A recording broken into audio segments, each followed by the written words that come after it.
Alright, what's up everybody, it's CS Nazo and welcome back to the Great Ace Attorney 2 streams. In the last part, we had our first trial in defending Professor Harebrain, where he finally agreed to let people more closely investigate his invention so we can maybe clear him of these charges. And also, big thing, Susano's back. She was in the last case, but that was a flashback, so I'm not entirely sure if that counts. But it's nice seeing her. And in this part, we are going to continue the investigation. We're going to do some more investigating into Professor Harebrain's case. And, yeah. 23rd October, 2:41 p.m. Naruhodo Legal Consultancy. Oh, this room. It's been too long. It hasn't changed in the slightest, though. And it's been some 6 months, hasn't it? That's a long time for things to stay so familiar. I didn't know when you might return, and I wanted everything to be as you left it. But it has been some 6 months, it's true. So this, I'm sorry, so is your father alright, Susie? What happened? My father? Yeah, Professor Mikotoba, I mean. It was half a year ago, but that's why you went back to Japan. Because of the telegram you received saying he'd fallen ill with a very high fever for some unknown reason. That's right! So I was surprised to learn you'd be coming back so soon. Surprised but happy! I think I wrote about it in my letter to you, that it was all a trick. My father is in fine health, and I'm obviously very relieved about that. Well, we're all delighted to have you back. It was quite by accident that I've been able to return to Europe, actually. It's because of a grand conference called the International Forensic Science Symposium. The International Forensic, that's the same symposium Lord Strongheart mentioned. Anyway, I've arrived safe and sound, and that's all that matters. And all that matters is that I'm here now. After all, I haven't fulfilled my promise to you, Iris. Oh! You must tell us everything that happened while you were back in Japan. Yes, of course, I shall. And there's one other thing. Something you wrote in your letter that particularly grabbed my attention. About you-know-who. About Kazuma. I know. I'll tell you all that I can.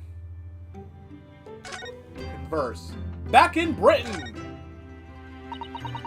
When I first arrived back in Japan, I really thought I'd never be allowed to return to Britain. But curiously, after that awful trial at the Supreme Court, Father's mood changed entirely.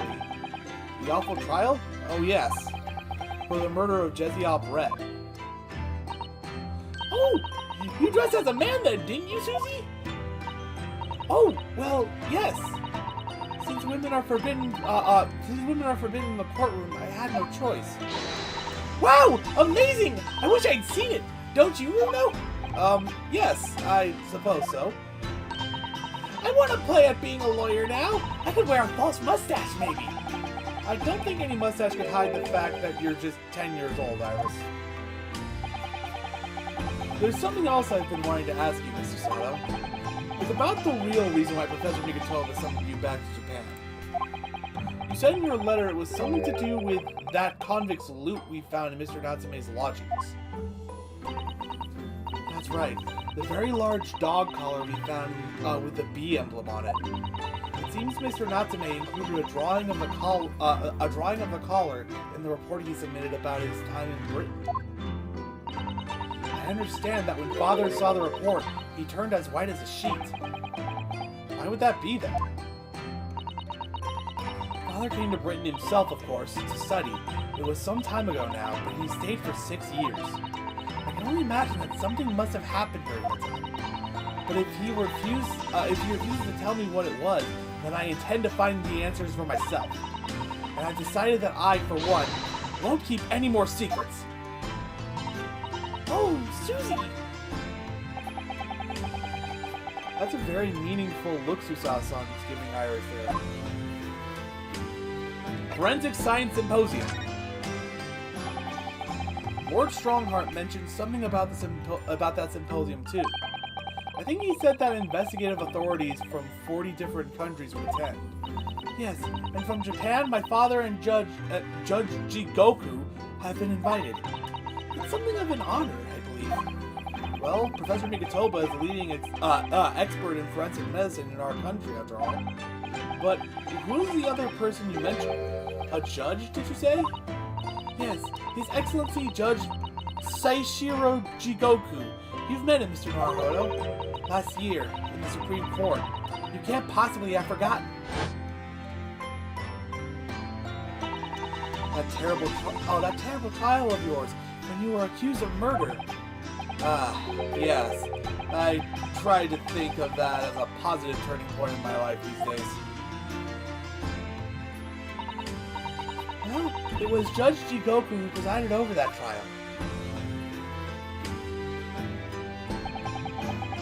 If I'm perfectly honest, I'd be happy never to see that man's face again in my life. It's probably nothing personal, just, you know, bad memories.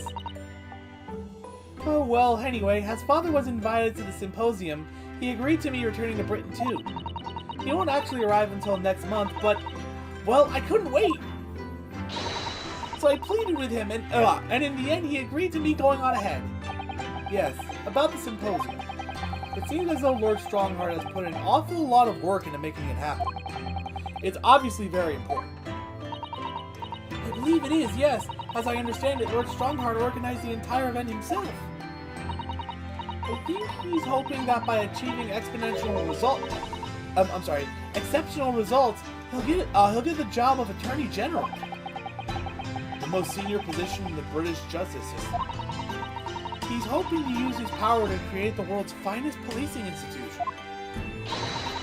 That's what Father said anyway. Apparently, it's Lord Strongheart's lifelong ambition. Does Professor Migatoba know Lord Strongheart personally then? I wonder. Actually, Lord Strongheart gave me a long speech all about this very subject only yesterday, but I sort of lost the will to live early on and didn't really listen to much of it. I'm trying for you. Jeziel Brett. Jeziel Brett, the woman whose unforgivable actions ended in me being wrongly accused of a crime I didn't commit. The murder of Dr. John H. Wilson. Yes, Jeziel Brett. That's a name I won't forget as long as I live. The extraordinary thing is, though, it seems it's a name we should all forget. Sorry? Since the incident, our government's intelligence services has been investigating Miss Brett. But it turns out that an Englishwoman by the name of Jeziel Brett didn't actually exist.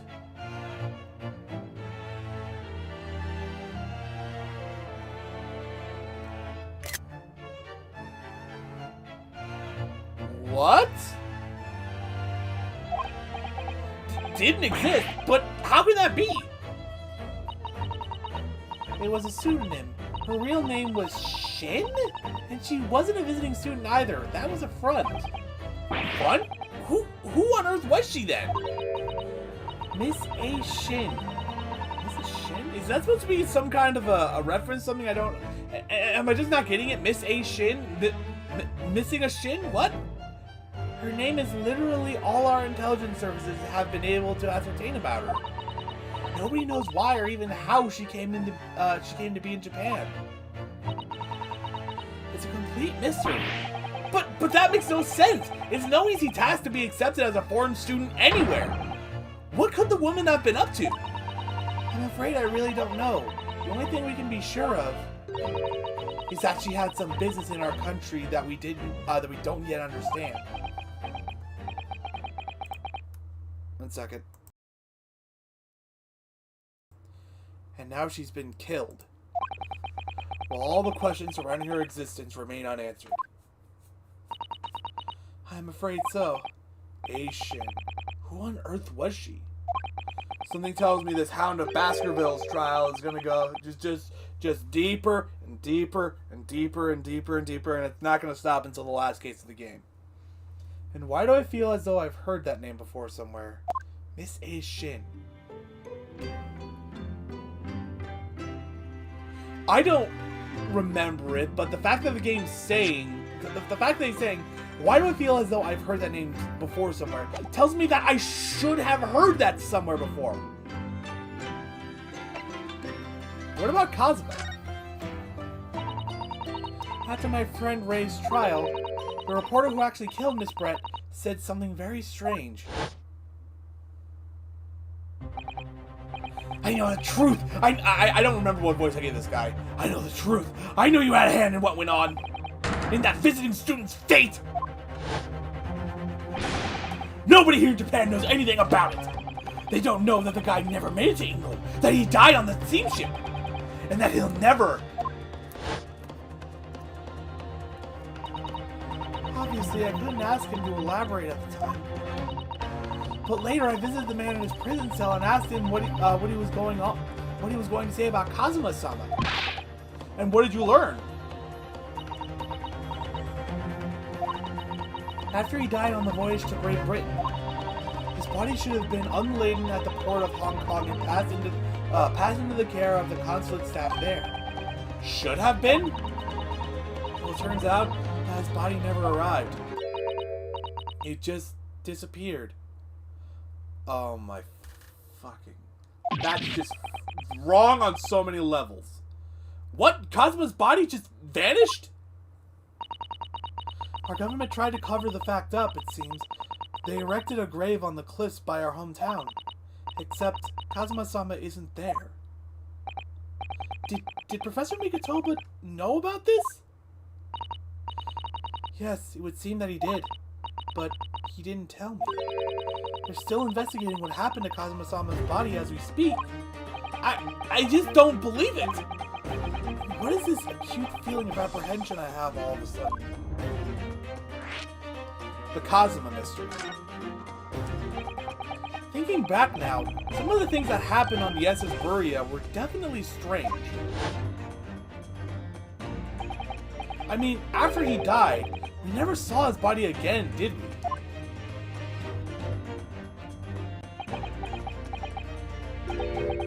Could it be? Could it be that he's actually still alive? No. I don't see that being true. Stop it, Mr. Naruhodo. It's too much to bear. I'm sorry. I didn't mean to.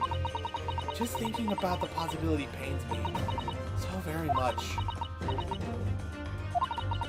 Cast your mind back for a moment, Mr. Naruhodo. When Kazuma-sama was discovered, Mr. Sholmes was there, wasn't he? And he definitely examined the body. I remember it clearly. Ah, you're right! So if Kazuma hadn't actually been dead at all, it would mean that Mr. Sholmes had lied to us.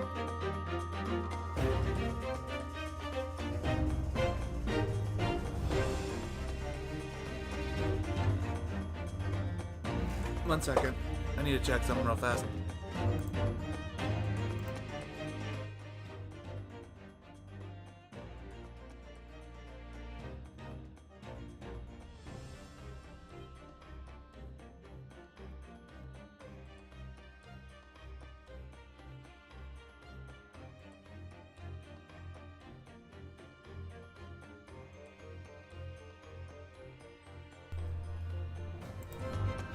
We're back. See, the thing is, I don't think I can recall him lying to us. There have been times in which he's been just straight up wrong. And there's definitely stuff he's been hiding from us. But I don't know. I can't... They're focusing so much on the idea that Kazuma may still be alive. I mean, and how it couldn't be possible that he's still alive. That something tells me he is gonna wind up being alive. So that's really only going just by them hammering in how much. No, it's not possible. He's dead. Plus this lied to us thing. He's definitely hiding something from us, but I don't think he's ever straight up lied to us. Also, I'm gonna have to download this stream later because I forgot to hit the start record button. Also, I forgot to set it up on Discord.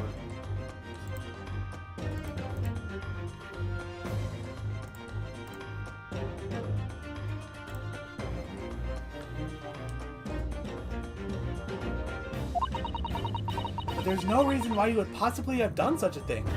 Unless it ties into the Hound of Baskervilles. I suppose that's true, yes.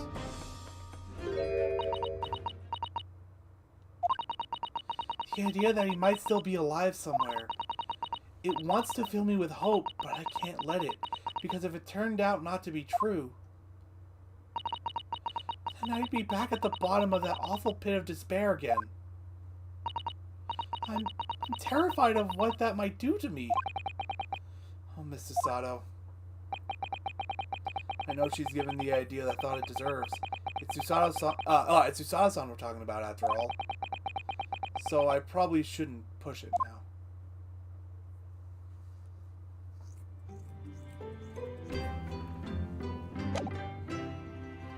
Wait, why can't I move? I've talked to her about everything, so I would assume the next step would be to... Okay. Is Sholmes up here somewhere? Is that what's going on? Well, there's Iris. We can talk to her. It must be about a year now. I wrote a really long story based on some of my father's old notes. It's about one of Hurley's greatest exploits. I called it The Hound of Baskervilles. Yeah, they keep bringing it up. Oh my god, this entire thing is tied into The Hound of Baskervilles. Everything is tied into The Hound of Baskervilles. But then Mr. Sholmes forbade you from publishing it and put the manuscript somewhere nobody could get their hands on it. So nobody knows anything about it apart from Hurley and I. But for some reason, you knew the title of it, didn't you, Susie? Oh, it sounds so exciting! The Hound of Baskervilles! I should love to read it! And you wouldn't tell me how you'd come to know it. Yes, but I made you a promise that I would explain one day, didn't I?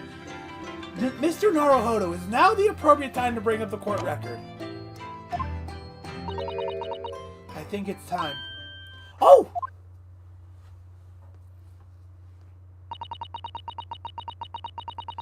I'm only sorry I've had to keep it from you for so long, Iris. The Hound of Baskervilles. Maybe we can finally get some insight into what exactly is going on. I can figure out it has something to do with a dog, but that's about it. It was completely by accident that I came to know the title of your manuscript, Iris. It was a short while before we left Japan. I was cleaning Father's study and I saw something on his writing desk. A large box of papers. There was a label affixed to the box that was written in English. It read, The Hound of Baskervilles. Hold on, am I pronouncing that right? Hold on. I'm gonna look that up. Cause now I'm getting another look at how it's spelled. Let me see. Yeah, okay. Hopefully I don't spoil myself on anything.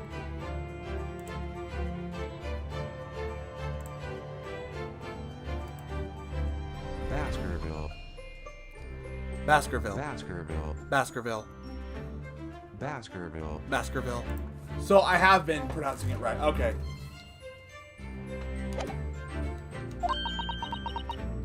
My Baskerville story? Of course, I had no idea what it was at the time. But Father came in and... Susato, what are you doing? Oh, Father. Did you look at those papers? No, I simply read the label, that's all. Well, put it out of your mind. Sorry? Forget that you ever saw it, and certainly don't tell anybody else about this. Do you understand? Excuse me. But what was Iris's manuscript doing in Japan?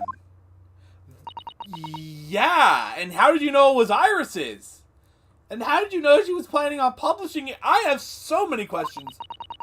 When I heard Iris mention the word Baskerville that day, the title just slipped out. I would never have guessed that it was an unpublished account of one of Mr. Sholm's exploits.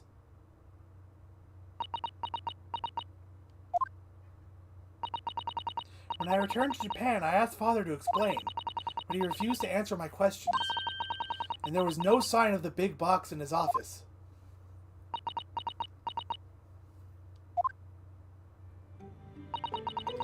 That's really all I know about it. I've no doubt that Father has a very good reason for being so secretive about it, but still. I made up my mind to explain myself to both of you. Well, thank you for being so honest, Susie.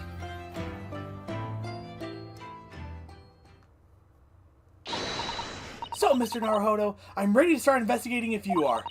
I've committed every detail about the case to memory. And Iris has told me about the disturbing happenings at the Waxwork Museum as well. So, you're fully, okay, I'm sorry. That just threw me off. So you're fully abreast of the situation already, Mr. Sato. I'd expect nothing less, to be honest. I would think our first port of... I'm sorry, I'm so flustered over that. I would think our first port of call should be to investigate this Mr. Drebber, the engineer responsible for building the elaborate machine that was used to effect this extraordinary trick. Yes, a conjurer of sorts by the sound of it, well known in the field of science and magic. Then we need to go and arrest him! Well, yes. He must know the truth behind this case, so I agree we really do need to find the man. It sounds like it's a case of tracking someone down. Which is a job for the police, or a great detective! Are we supposed to guess who she might be thinking of? We don't have much time, so we need to get started straight away, I think. Good idea! Well, best of luck then! Oh, you're not coming today? I'm going to Brixton Road shortly for the herb market. But let me know later how you got on, won't you?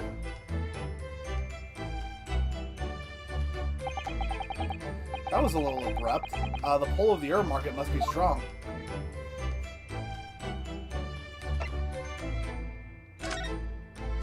What to do? Do you know? I honestly thought I might never have the opportunity to return to Great Britain, and certainly not so soon. It's funny, for the past 6 months, I haven't been able to work in court.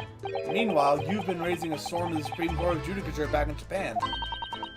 Please, Mr. Naruhodo, I may have been dressed as a man, but it was a very reserved performance. So what your father said in his letter about a Ryutaro takedown is reserved? Well, anyway, I'm back here in this great capital now, and ready to assist you again, in any way I can. Thank you, Mr. Sato. It's my pleasure, Mr. Naruhodo.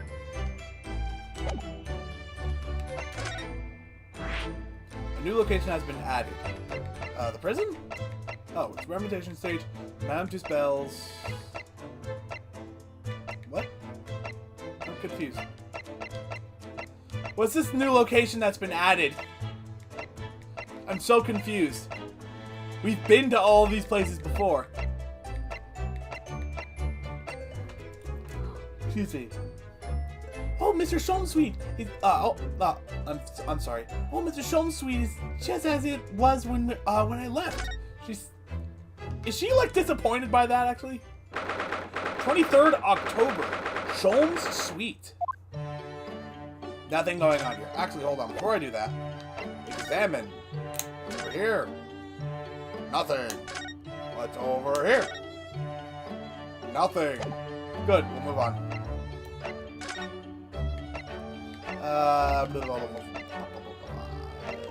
Prison, I guess? Since it's, like, next down the line.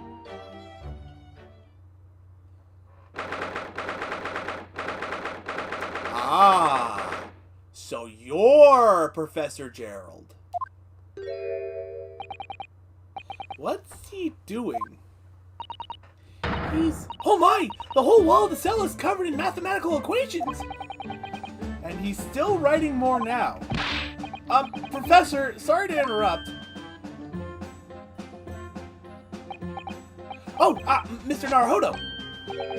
And who is this young lady? My name is Susato Mikotoba. I'm Mr. Naruhodo's judicial assistant. It's a pleasure to meet you, Professor. Oh, if only I'd met a refined young woman like you sooner! None of this would have happened. No, that's not logical. That makes no sense at all. Oh dear, I'm sorry if my presence here upsets you. I owe you an apology too, Professor. I didn't manage to deliver what I promised you I would in court this morning. Oh no! No! The whole miserable affair! It all happened because I've been such a complete and utter clot! Professor Harebrain? What have you been working on in your cell? I'm gonna screenshot this so I can reference it later. Oh, haha! You mean that? Oh dear, how embarrassing! I was suddenly struck by an idea, you see, and I simply had to write it down. The wall was all I had to hand. Oh, is it some new hypothesis? Something to surpass super high voltage instantaneous kinesis, maybe? How did I do that in one go? No, actually, this is my autobiography. Your autobiography? How I was diddled and... I'm sorry, what? How I was diddled and fiddled by Albert Harebrain. Okay. I found I can represent my odd fortunes with only odd numbers. I'm sorry. I found I can represent my odd fortunes with only odd numbers in an ambitious set of simultaneous equations. Really? I'm going to have to pay back all the loans I took for the kinesis machine, you see. So it's going to be a new serial publication from next month. Part 1: An Odd Birth, an Odd Upbringing. You can't beat the man's optimism, that's for sure. I see. Well, for now, would you mind if we talked a little more about the case? Oh yes, yes, of course. I've been working through the numbers. I was Why does he insist on that? By the pair of them! By Asman! And by that aloof engineer Drebber! We're not going to have to sit through an explanation of all these equations, are we? Verse. This morning's trial. Everything I believed in has turned on its head. My research, Mr. Asman, the kinesis machine, my hypothesis even. I'm sorry it's come to this. There was really no other way. No, it's not your fault. I wanted to protect my work, but in the end, there was nothing worth protecting. It was never my intention to deceive anyone. I didn't want to trick the public. No, of course you didn't. But in court this morning, I realized something. Oh? If you've done something wrong without knowing it, you've still done something wrong! Logically, it makes no difference if you are aware of it or not!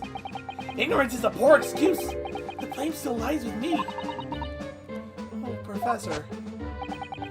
He believed in me this morning, you know. Barrick did. He believed in my hypothesis.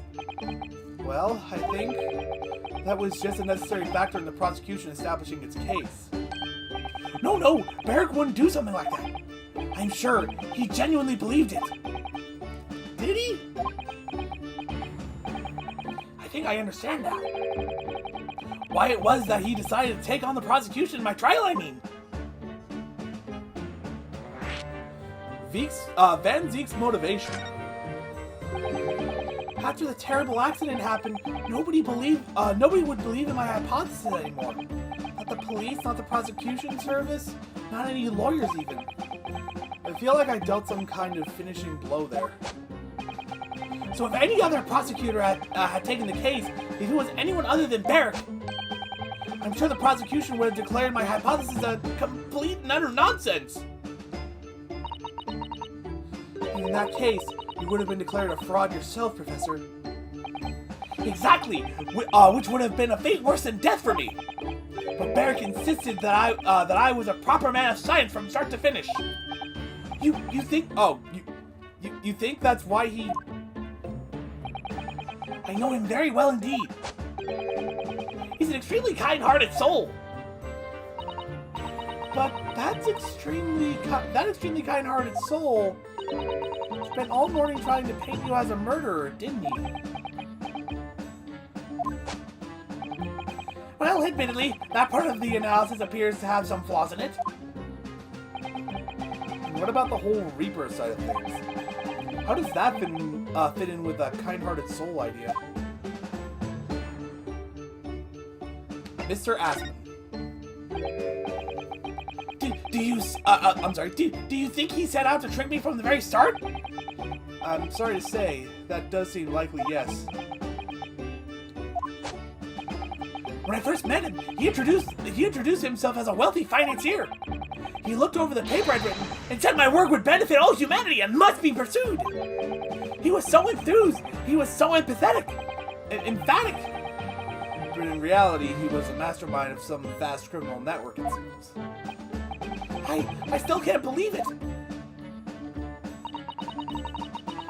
As the machine was essentially a set decoration for some stage magic. It probably didn't require a large amount of investment, actually. On the scale of it, it wasn't some small trick. It was a very elaborate feat of deception. All young scientists are full of hope about their burgeoning ideas, full of zeal. But none of us have any money! Oh, we want to do research, but we can't afford it! Many of us take on barely legal part-time work to try to earn a few measly pennies to carry on! To go through all of that, only to be taken for a complete fool! It's too rotten to believe. It is, I agree. And that's why we had to find those responsible and bring them to justice. Mr. Asman is no more, of course, which leaves only the engineer. Mr. Enoch Drebber. Drebber the engineer. Is he an engineer or a magician or a swindler? It was about a year ago when Mr. Asman first brought Drebber to meet me at my laboratory. Since then, I've met him many times to discuss details about the Kinesis machine. But at no point did you have any inkling that he was just an illusionist? Oh, he definitely wasn't just an illusionist. What do you mean? He was a wealth of deep scientific knowledge. There's no question that the man's a genuine scientist. It's instantly apparent in conversation. I see. But the wretched man deceived you, Professor. It's unforgivable. We must do everything we can to find him and bring him to justice. And there's no more clues. Are there no more clues you can give us as to his whereabouts? I'm sorry. We only ever discussed the Kinesis machine. Nothing else. Although, just once, I did visit his workshop. What workshop? Drebber's enormous fabrication laboratory, where he constructed my great machine. Susano's turn to look at me. Why? Why didn't you mention this before? Enoch Drebber's workshop? There's every chance we might find the man there. Drebber's workshop. So you've been to Drebber's place of work then? Yes, just once, you understand. It was an enormous place. Plenty of room to construct the Kinesis machine, you see. Where can we find it? We have to go there at once. Probably in, what was it, Germany? There's a good chance that we'll find Drebber there. Well, yes, definitely. I'm sure. I'm sure you're not going to want to hear this. But I have absolutely no idea where the workshop is at all. I'm so sorry! I was more than half expecting that. You see, I was blindfolded in the carriage the entire way there. He blindfolded you? He wasn't taking any chances, though. The place was incredible! The pinnacle of modern engineering! Even the oil he used at the, was the very best. A special French machine oil that's impossible to obtain in Britain. Ah, the indescribable scent of that imported oil.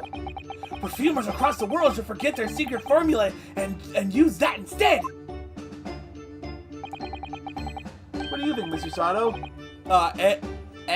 Eau de machine for your next birthday? I've never used any kind of perfume, Mr. Naruhodo, and I'm not sure I'd like to start with that.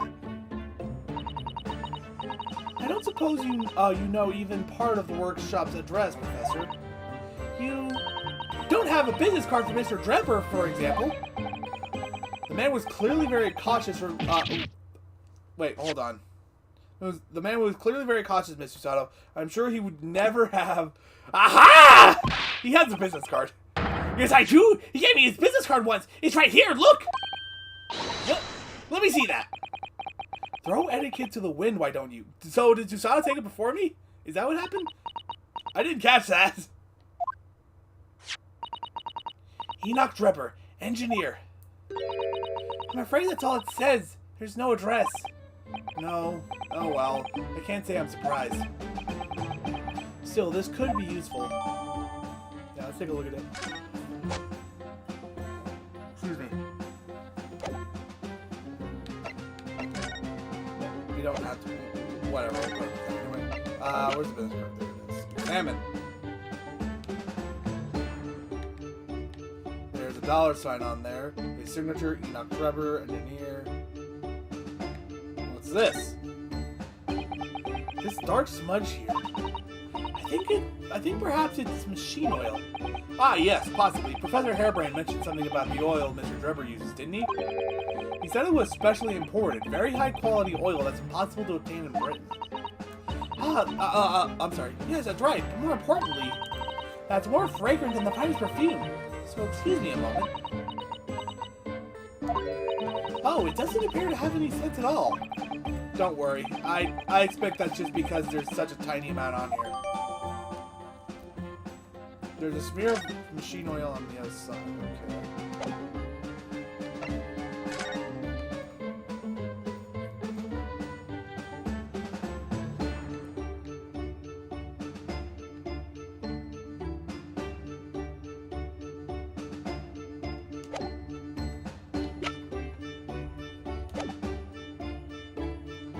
I feel like I would be prompted to leave if there was anything to do here. Ah! Fascinating, yes! In Japan, where I come from, it's a symbol of a defense lawyer. Wearing it is very bracing. Your words make some sense to me, but they are entirely illogical. What do you mean? Well, for example, I find this white laboratory coat that I wear for my work to be very bracing too. However, in my case, there's a perfectly logical reason for that feeling. Oh, really? What is it? What is it? I purchased the wrong side by mistake. This one is too small for me. The sleeves, especially, are extremely bracing. I can barely move my wrists. I haven't noticed anything about his animation. I don't really pay attention to a lot of that. That's what you call logical, is it? Of course! It's entirely logical! That's science, Mr. Naruhodo! He was able to move his wrist pretty easily there. Well, bend him at the very least.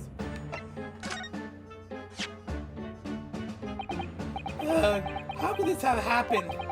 You must feel awful, as well as a man losing his life. The Crystal Tower was greatly damaged too. I know what happened! It must have been that! That? The day before the demonstration, I had my usual meal of frankfurters at the hotel restaurant. When I paid the bill, they gave me 3 shillings to... I'm sorry. They gave me 3 shillings too much in change. But instead of saying anything, I just slipped the coins in my pocket! They're still there now! It's divine retribution for my wrongdoing. That's what this is! For a scientist, he has some very illogical anecdotes. Long and illogical. Professor Harebrained, what do you make of this? Oh yes, that's just what we need to prove my hypothesis, isn't it? No. It's nothing to do with your hypothesis, actually. Then take it away! I don't want to be bothered with anything that doesn't assist my science! Alright, keep your bun and hair on. Well, now we know what the default looks like. Alright, skip.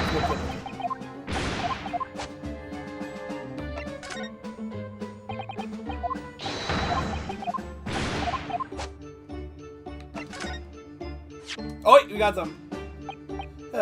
How could this have happened? You must feel awful, as well as a man losing his life. The Crystal Tower was greatly damaged too. Wait, is this the same thing?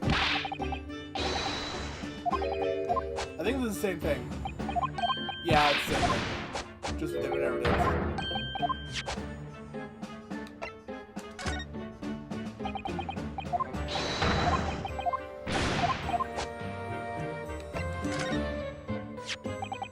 Professor, do you recognize this? Oh, it's Andrew, my faithful friend! How have you been? Are you alright? Nobody's mistreated you, have they? Don't worry, he's been very well looked after. I always rub him with machine oil until he's gleaming. Right. And then, when I come to tighten a screw with him, he slips in my hand and I can't do it. And then when I come to... So stop covering him in machine oil! Haha, it's the age-old problem faced by, no. The world over, isn't it? I really wouldn't know, I'm afraid.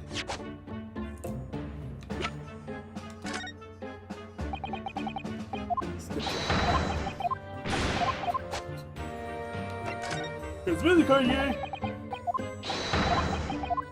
Alright, I think that's everything. Moving on. Experimentation stage.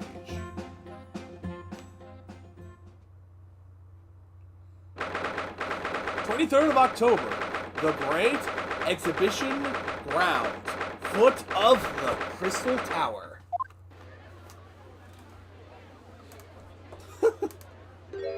Oh. I had no idea there were so many people in the world. I know what you mean. It's really packed here today. It feels as though it's taking us 2 hours just to make our way through the crowds to this point. Has it? I shut my brain down so I didn't really notice, to be honest. Gosh, I do wish I had your absence of mind sometimes, Mr. Naruhodo. There you are! I'm sorry. I need to see if I can get my Geno voice back. There you are! I had a feeling you lot would show your mugs before long. Oh no, it's you! It's you! I saw Gina playing with the dog back there and I thought it was her talking. Oh, Inspector Gregson! I see you're hard at work as usual. What brings you? I do hope you've been keeping well since we last met. What's with all the ceremony? We just saw each other in court this morning. I think he's talking to Susato. Not you, Sunshine. The gentlewoman so loyally at your side. Oh! Why, thank you, Inspector. How good of you to notice. He might be a bit rough around the edges, but he's still a proper English gentleman at heart, I suppose.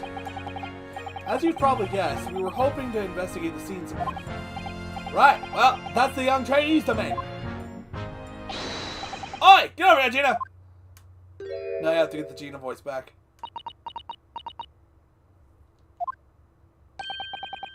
She seems to be busy playing with a puppy. Probably giving it a traditional East End training. Gina? She's a police officer now? Amazing, isn't it? She's a good kid, actually. Heart's in the right place, anyway. She's got the detection bug, if you ask me. Yep, I think she'll follow in my footsteps nicely. What do you mean? I'm being transferred. It's time for me to say toodaloo to London. Oh no, really? That's a bit sudden, isn't it? I had no idea. Where are you going to be posted then? We'll come to see how you're getting along. Haha, not likely, but you're welcome to try. If you don't mind a trip to France, that is. To France? I'm working in the Paris Police Prefecture. Should be right up my alley. But France! It's an entirely different country. I don't understand. Why would you be sent there? That's the way the adult world works, Sunshine. Now don't go poking your nose in where it's not wanted.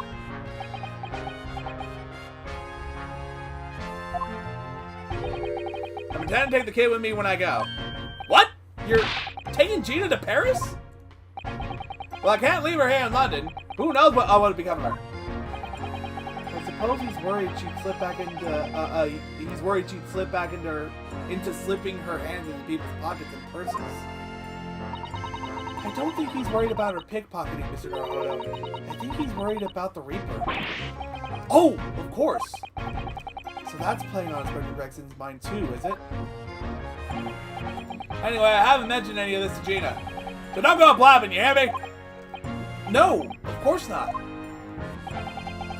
I've got to keep the Diving Diva safe in town. Until all this is over, at least. Oi! Did you just call me a bloomin' Diving Diva again? So you heard that, did you? Right, well, any questions about the scene? You can put them to my capable Detective Diva here. Alright, you heard the boss. Inspector Lestrade in charge here now. I suppose I'd better keep my word and not mention anything about Paris. So, Gina, you've got a new dog, have you?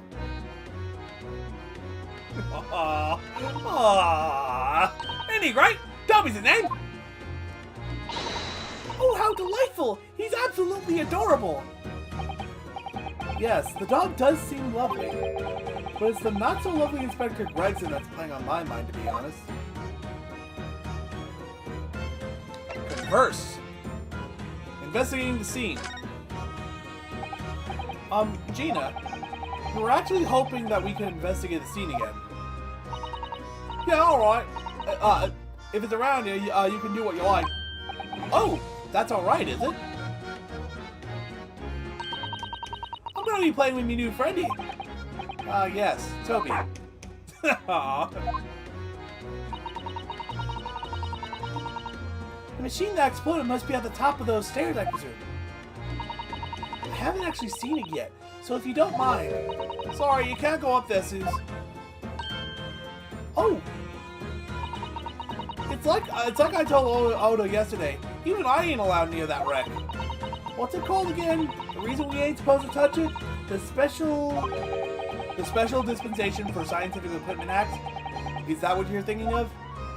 How is it that I can get these fucking long terms in one take, but I struggle with the word the? That's the one. That's why. See what I mean? That's why only them lot are allowed to investigate it. What are they called again? The forensic something? The forensic investigation team. Is that what you're thinking of? That's the one. Yeah. But isn't it the case that the special dispensation has been lifted? I think so. I don't really get it, but to be truthful with you, you're still supposed to get permission from some bigwig or other as far as I know. What was his name again? Lord Strange something? I'm not sure that's quite right, Gina. I think you mean Lord Strongheart, perhaps? That's the one, yeah! Apparently, he's always watching, he's always watching the time or something. So without Lord Strongheart's express permission, we can't investigate on the stage. Today's trial. It was great, weren't it? I had a right laugh. It was a new one on me, that. You know, being in court and not spending the whole time worrying about to be found out. You did keep an awful lot of secrets in all your previous court appearances, didn't you? Yeah, and Odo's made things odd for me every single time and all. Just doing my job, Gina. But watching someone else get in the neck... I'm sorry. Watching someone else get in the neck is a lot of fun, actually. It was amazing when you showed that dodgy professor's dodgy experiment was a total fix. The dodgy professor, as you put it, Gina, is Mr. Naruhodo's client. Yes, I'm starting to wish she wasn't, though.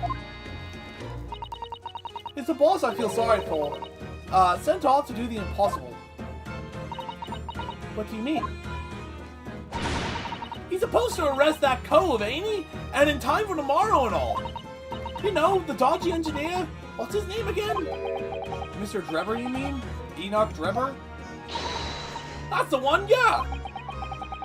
So the police are looking for this mysterious man with a black monocle. I guess they would be. It's putting too much on the boss, if you ask me. He says it's giving him a gut ache. It's either that or all the, I'm sorry, British term, chips he's eating. Oh dear, but I do wonder if that isn't actually from all the fried food. Thank you, Susato. Thank you. That's exactly what I was thinking. The engineer's whereabouts. So Scott and Yara are trying to track down Mr. Enoch Drebber. I wonder if they've had any luck. He's really funny looking. He got two eyes while don't match. Saw a glimpse of a pig showed him earlier. I mean, I didn't actually pinch it or nothing. The old devil's got it. Sorry? Who? You know, that scowling repo what's always glugging down glasses of that blood-red plonk. Ah, Lord Van Zeeks. He's always at it infamy, that cove. Don't know what he's always scowling about, mine. Probably would have been a pretty good boss as it goes. She'd rather be the Reaper's apprentice than a detective's trainee. The way I see it, if the choice is between a chip-guzzling detective and a chalice-guzzling demigod, you're equally badly off with both. I suppose you're right. I hadn't thought of it like that. Glad we put that one to bed. Anyway, the point is, everyone at the yard's dead set on finding the fishy engineer. But there don't seem to be no clues to go on, so they're stuck. There's nothing that can lead us to Drebber at all? I'm still gonna have to sneeze. He doesn't want to come out.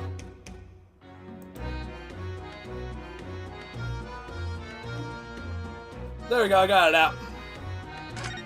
Toby the dog. Show me the cute doggo again. Where did you find that little mutt then, Gina? Oi! Don't be so flaming rude, Odo. Slight overreaction, don't you think? He ain't no mutt, alright? Toby's, how do they put it? Oh yeah, a bona fide detective. Sorry? I've given him a proper title and everything. It's Chief Inspector Toby to you. Aww. I'm sorry, I'm a dog person. I love seeing this.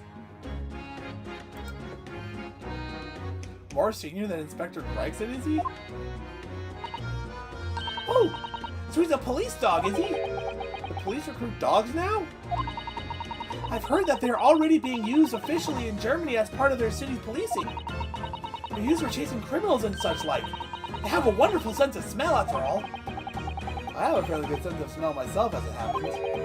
I can tell undergarments... I'm sorry, what? I can tell undergarments that have been freshly laundered from undergarments that haven't. What is with today's stream? Ah, that's nothing compared to this little fellow, Odo. Oh, really? According to what the boss said, once Toby is got a good whiff of your draws, he can chase that scent to the other side of the world. What? To the other side of the world? You mean he can swim? Sir Naruhodo, I think you may have missed the point. By rather a wide margin. I just can't believe this little dog has such an incredible skill. I'm telling you, Odo, there's gonna be more and more dogs doing their bit for the police in the future. Yes, I agree. Right. One of these days, they'll be barking orders at us a lot. Not the other way around. Oh dear. Sorry, Gina. I don't think I agree with your vision quite that much. Well, anyway, whatever you think about that, Toby is Britain's first police dog. I'm sorry, I just like looking at the cute dog. I found him down the East End the other day. Someone had just chunked him out on the street. There you go. I knew she lifted him from somewhere. I guess you could call him a rescue, though. If they just threw him out of the house and didn't want him. I guess that would make him a rescue. Oh, Gina, you're such a kind-hearted soul, aren't you? To children and to animals. I think I have an idea, actually. Let us present the business card. About this, Gina. Yeah, I'm still learning me letters at the moment. I only know A to E, and if it ain't too much bleeding trouble. Ah, actually, Gina, it's the back of the card that's important. Eh? How come? There's just a dirty old smudge on the back, that's all. It turns out that this is very high quality French machine oil. It has a very particular scent, apparently. You don't say! Let's have a whiff then! No, I think she wants the dog to smell it. You sure? I don't smell nothing. No, we didn't mean that you should smell it. Oh, right! You mean Toby!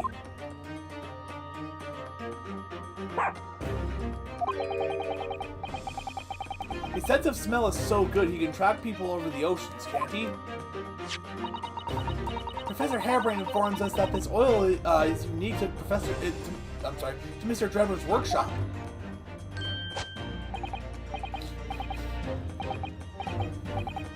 Part of me wants to bring my dog in here and just have him sniff the microphone. I think he's picked up a scent.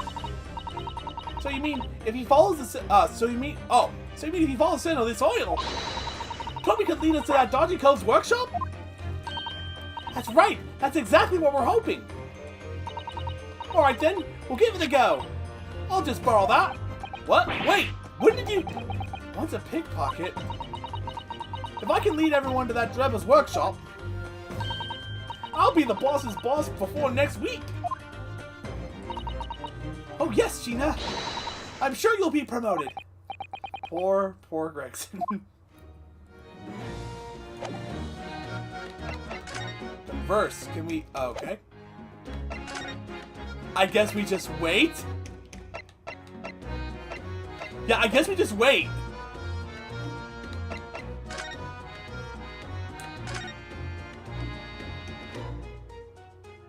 I don't think there's anything more to find here. I didn't notice this ring here before. Here's a scorching. Here's a scorching on the ground that you mentioned. Yes, and there's what's left of the green balloon's envelope. All clear evidence of the balloon that exploded on the day of the incident. Poor Professor Harebrained. I do feel sorry for him that his dreams have been shattered like this. Someone's well and truly burst his bubble, as it were. No. No! In the corner, Ryunosuke, no! Ouch! I'm a bad person.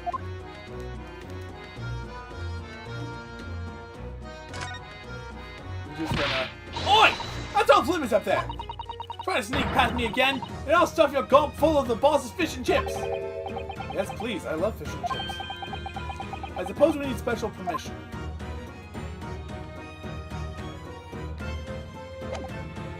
Oh yeah, I guess that's something. Can we go to... Oh yeah, we can! Duh! Let's just go talk to him and then go up to see the stage. Who are you? 23rd of October, British Supreme Court. Lord Chief Justice's Office. That guy's Drebber, isn't he? The guy with the white hair. Well, actually, there are two guys with white hair. Well, actually, no. Strongheart's more gray hair. Oh, who's that standing beside Lord Strongheart? I wonder. I've never seen her before. Oh, it's a her. Never mind. Ah, the young champion of the court. You had some success this morning, I understand. And you've thrown the entire government into disarray as a result.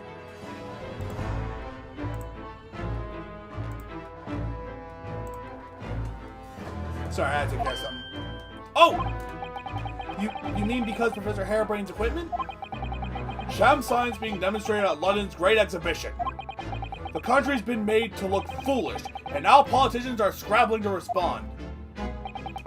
Lord Van Ziggs is in Whitehall as we speak, giving an emergency briefing. Oh dear, I, didn't mean to cause any trouble. None of this is your responsibility. The government is entirely to blame for having been taken in. The special dispensation that prevents investigation at the scene will be annulled later today. Once that happens, my forensic investigation team will move in and deal with that scrap metal in no time. It's scrap metal now, is it? Until later then, Lord Strongheart. Yes, thank you.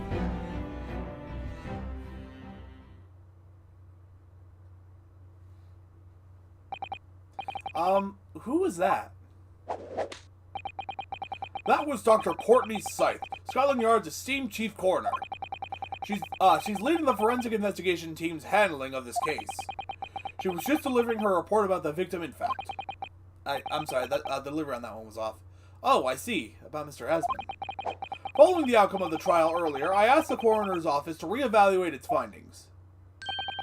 I don't have time to tell you what she concluded. If you want to know, you'll have to ask her directly. You can find her in the forensics laboratory. Ah, right. Now, what were you here to see me about? I can give you 7 minutes and 39 seconds of my time. So he's not running quite so spectacularly late anymore. Verse, the forensic investigation team. What exactly is the forensic investigation team that you mentioned before? The British Empire's police force must become the most exemplary in the world. For that to happen, it's imperative that we embrace forensic science and everything it has to offer. I created the forensic investigation team a year ago now, unofficially of course, to pave the way. Goodness, a year ago? At next month's symposium, I intend to present the results of their work to the world. Once I do that, the House of Lords will be powerless to oppose the creation of a full-scale forensics division. And once that happens, the position of Attorney General will be mine, and criminals will suffer dearly. What do you mean? For too long, those scoundrels have made a mockery of our legal system with false evidence and bribes. The London scum is about to be rounded up and burnt in the fires of hell. I intend to see to it personally. By creating the finest police force the world has ever known, to protect our honor and our future. Look at those eyes. He means every word. Dr. Scythe is an extremely reliable coroner. When I officially establish the forensic division at Scotland Yard, she will run it as my right-hand woman. Now then, speaking of the symposium, Miss Mikotopa. Oh, yes, my lord! Your father should be on the high seas as we speak, making his way here to represent the Empire of Japan.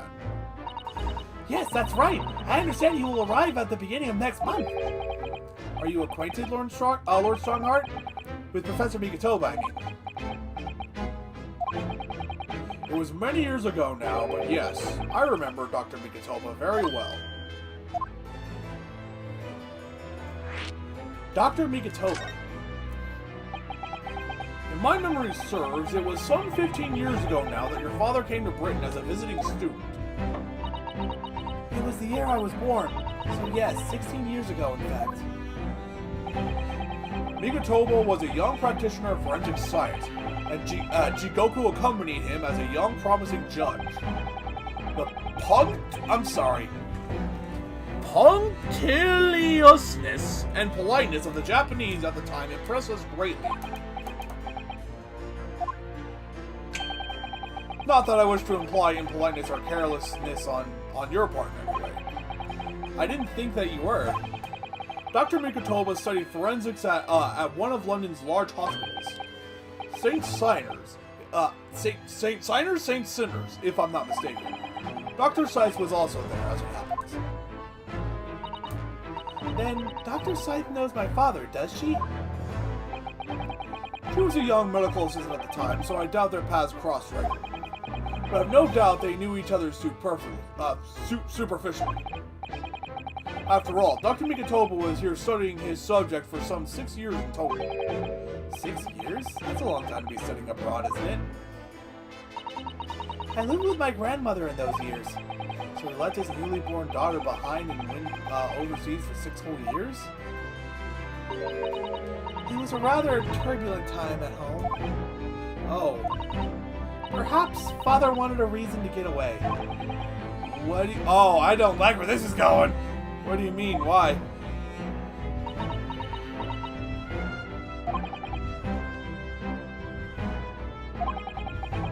Clearly something was going on at the time. Lord Van Zieks. I wanted to ask you about Lord Van Zieks, actually. I heard that his older brother was killed some years ago by a mass murderer known as the Professor, who targeted nobles and royalty. Is that right? You Japanese are a thorough lot. You've done your research well. Yes. And you could say it was that very incident that gave rise to the Reaper. What? Why? When his brother, Clint Van Zieks, was murdered, it was just after young Barrett had graduated from the University of London and became a prosecutor. When obvious criminals who managed to evade conviction in court started disappearing, rumors quickly spread throughout the capital. Londoners started to say that wherever Barrett Van Zieks went, the ghost of his dead brother wasn't far behind. Oh my word! So Lord Van Zieks isn't the Reaper. It's the ghost of his brother? I'm half expecting Susanoo to slap Ryunosuke for stupidity. Ever since that time, he became a very aloof figure in London's legal circles.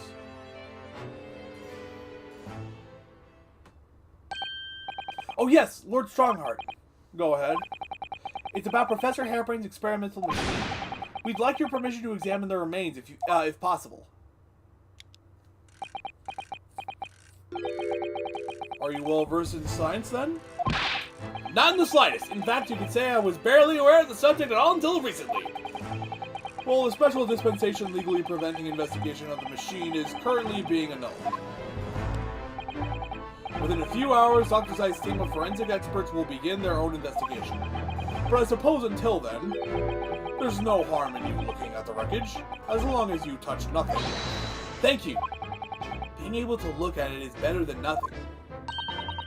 And I'll be able to see it too! Your time is up. You'll have to excuse me now, I'm afraid. My next engagement calls. We are extremely sorry to have troubled you when you are so busy, my lord. I have important matters to attend to in preparation for the symposium, you understand.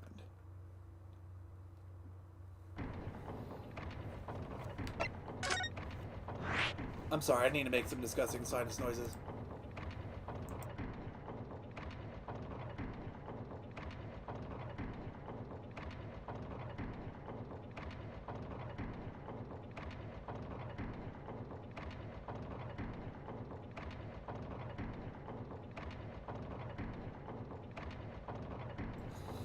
Oh, been a while since I've had to do that. Okay, let's head back to the experimentation stage. See, now, there's nothing you can do, Gina! Oi! That's off limits up there! Try to sneak past me again, and I'll stuff your gulp full of the boss fish and chips! Yes, please, I love fish and chips. I suppose we need special permission. But we have that permission!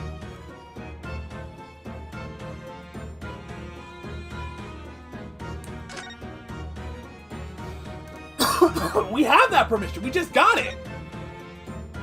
He said there's no harm in us looking around on the stage so long as we don't touch anything. Oh, there we go. Gina, we were actually hoping that we could investigate the scene again. Yeah, alright, if it's around here, you can do what you like. Oh, that's alright, is it? I'm gonna be playing with my new friend here. I get to see the dog again. Yes, Toby. Oh. The machine that exploded must be at the top of those stairs, I presume. I haven't actually seen it yet, so if you don't mind. Sorry, you can't go up there, Suze. Oh! It's like I told Oda yesterday. Even I ain't allowed near that wreck. What's it called again? The reason we ain't supposed to touch it? The Special Dispensation for Scientific Equipment Act? I did it again! That's the one! That's why they own, whatever.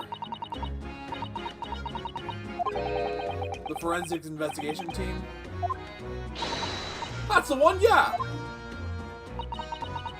Isn't it the case that the Special Dispensation has been lifted? I think so. I don't really get it, to be truthful with you. But you're still supposed to get permission from some bigwig or other, as far as I know. What's his name again? Lord Strange something? I'm not sure that's quite right, Gina. I think you mean Lord Strongheart, perhaps? That's the one, yeah! Apparently, he's always watching the time or something. Actually, we've just recently been to see Lord Strongheart. Eh? You what? You met him? Last time the boss was called to go and see him, he waited for 3 hours at the Code's office and came back sniveling. Tragic. Well, Lord Strongheart's given us permission to examine the scene, as long as we touch nothing. Oh yeah? Honestly. Alright then, go ahead. But if it turns out you're lying, it'll be the boss who gets it. He'll never eat another chip again in his life. So you're still saying all this is above board, are you? I'm sure everything will be fine. That really would be tragic.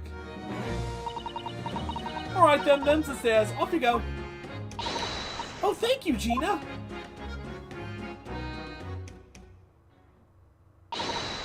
Right then, Odo, leave it to me. Oh, now he's going to go find the. Now he's gonna go find the workshop. Sorry, we're gonna get going after that dodgy engineer cove right this minute.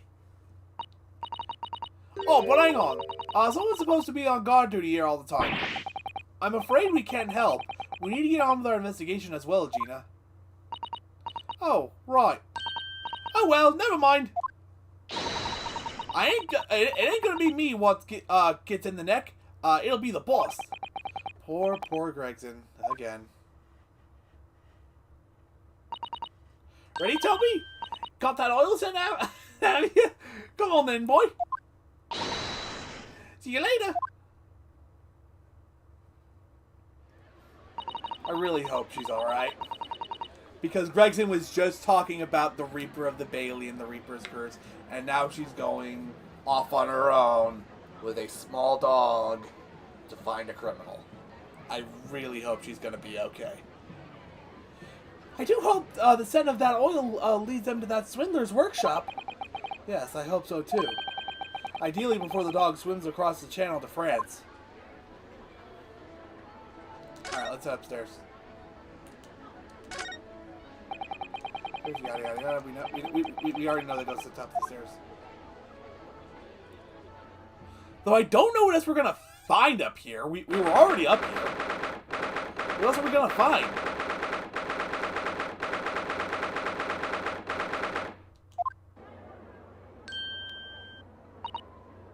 Oh my! So this is the machine. That was used to deceive people into thinking instantaneous kinesis had taken place. Yes, that's right. Or rather, it was the machine. It's a little worse for wear at the moment. What extraordinary lengths Professor Harebrain went to in order to obtain the research grant. No!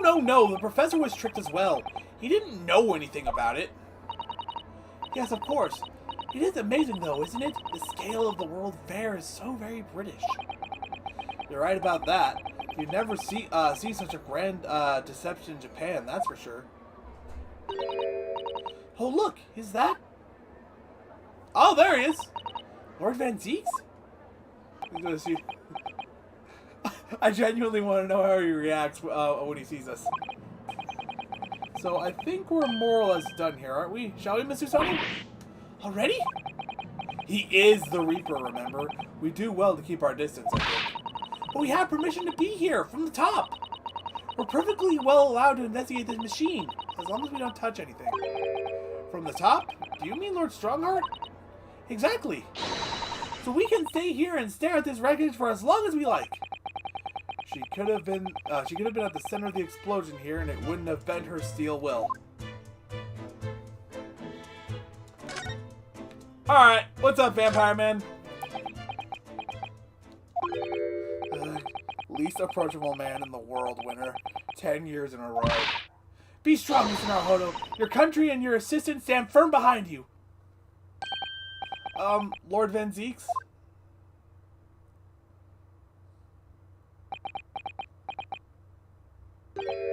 I was pretending you weren't here. What? Well, beautiful weather we're having, isn't it? I thought I was making it quite clear that I didn't want to be disturbed. Apparently, you Nipponese are unequipped to read the signs. Oh, I read them. So, what are you doing here? And I'm sorry. Let me just try. No. I did it in a whisper to try and hide it. Let me just do it straight up. Objection! There we go. Entry to this area is prohibited. Well, the thing is, Lord Chief Justice Strongheart granted us permission to investigate, on the condition that we didn't disturb anything.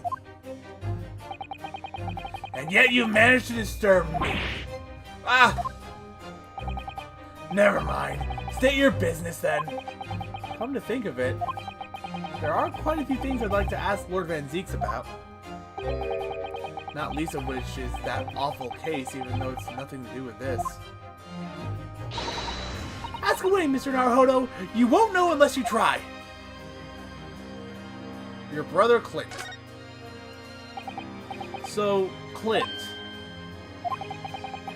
was the name of your older brother, I understand, Lord Van Zeeks? You Nipponese. I always have to be on guard whenever you're around. So, you've been investigating me, have you? Oh, no, it's not like that. Well, alright, it is a bit like that. My older brother was also a prosecutor. He was the pride of the Van Zeeks family. But tragically, a vicious killer took him from us. The professor, you mean?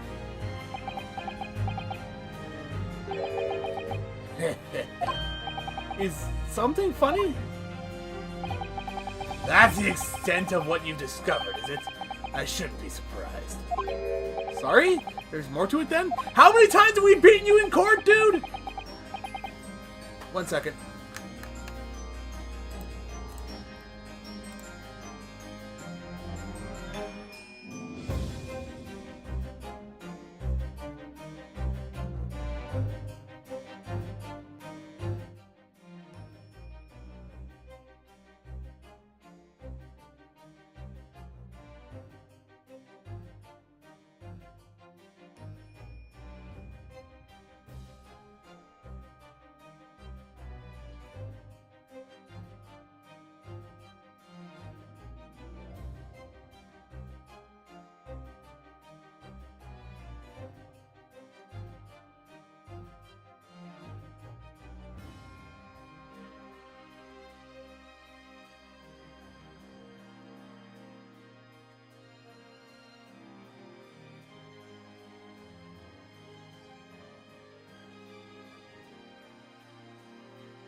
I'm back.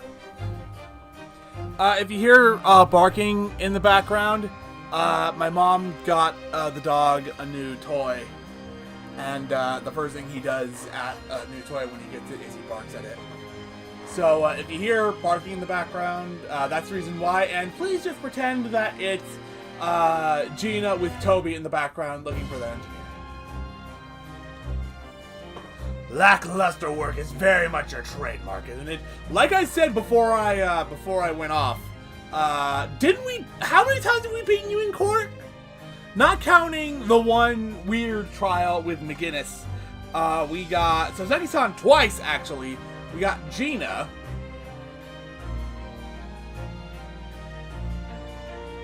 It feels like it should be more than that. It feels like it should be more than 3, but it is 3. And how many wins do you have over us? None! You're too kind. Are you going to tar all Nipponese with the same brush next? So tell me, what's your interest in this historic incident? As it happened, Lord Van Zieks, there's a rather curious case that's come to our attention. Are you aware of Madame Tuspel's Museum of Waxwork by any chance? What does that have to do with this? I am, naturally. I believe that since last month I feature in one of the displays there, for public scorn. Of course, the infamous Reaper of the Bailey would have to be exhibited, wouldn't he? Well, a particular waxwork has been stolen from the place and held for ransom. A particular waxwork? Which... Wait, you mean... Yes, it's the professor. Mr. Sholmes is investigating the case as we speak. I was unaware of that. He's turned as white as a sheet. Enoch Trevor. I mean, to be fair, based on that last comment, he is already pretty white. Are the police trying to locate the engineer, Mr. Trevor, already? Surely that goes without saying. We're very keen to see him found as well. The trouble is, we don't have much to go on aside from the description of the man we heard in court earlier. And hoping that Gina and Toby find him. Also, that book just kind of appears under her armpit. I mean, maybe they could have pulled the purse up just a little bit more to make it look like it's coming out of the purse. Let me see what line that was I missed. Which, according to Professor Hairbrain, was of a tall, thin gentleman who has straight white hair and wears a black monocle.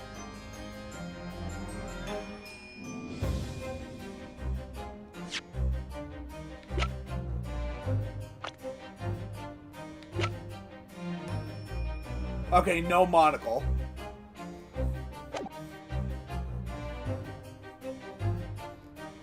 I was about to say, like,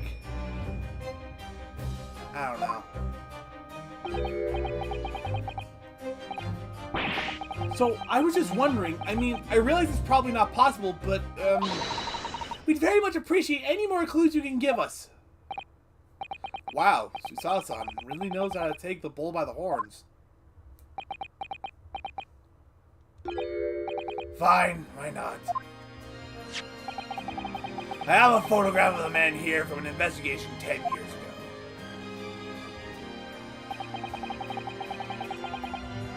He kind of looks like Avery from the Sword and Shield expansions. Though it appears he already had that black monocle at the time.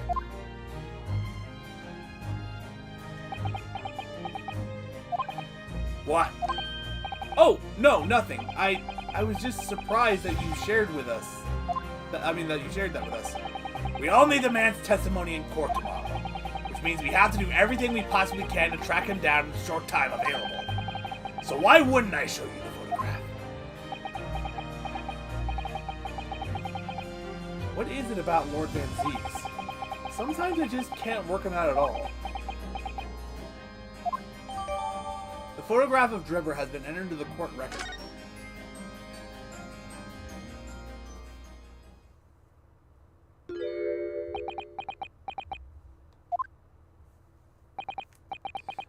file a request for the trial tomorrow. Thank you.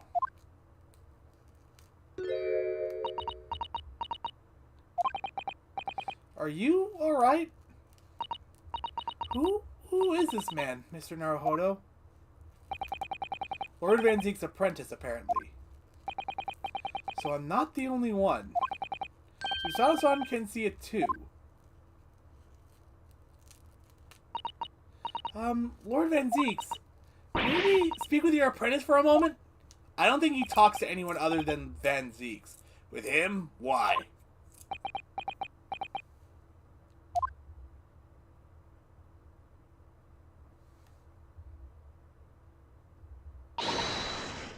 Kazuma-sama! Oh, what? Does she think... Why would she think it's... He responds to it?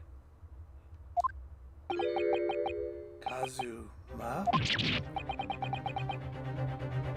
What the fuck? What is happening right now?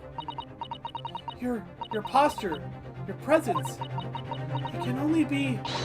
It's you, isn't it, Kazuma-sama? I don't think it is. It's too soon to reveal that. I felt something strange the very first time I encountered this cloaked figure. As if I knew him somehow. Can it really be you, Kazuma? Wait! Too late. What's going on here?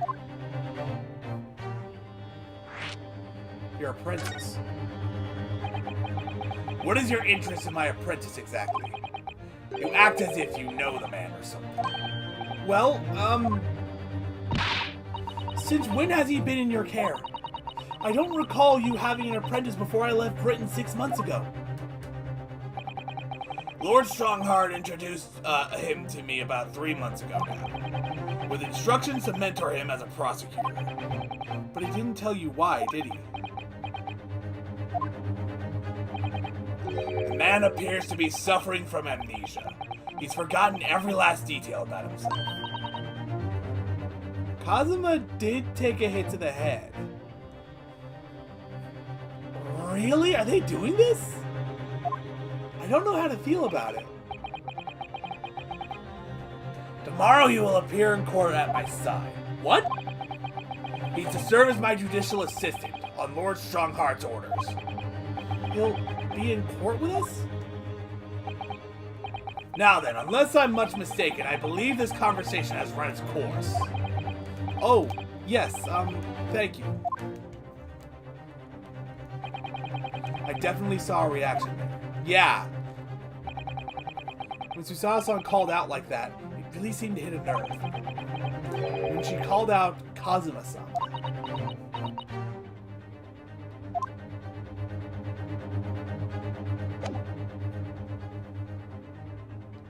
I don't know if there's anything else to examine.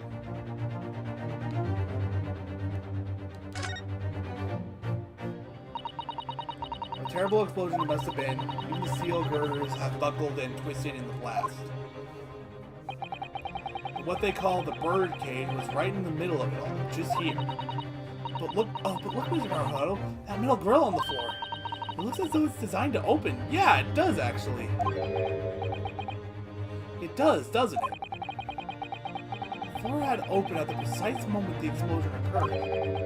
The birdcage could have dropped through and disappeared from sight. I don't think there's any doubt that this was a very elaborate hoax, is there?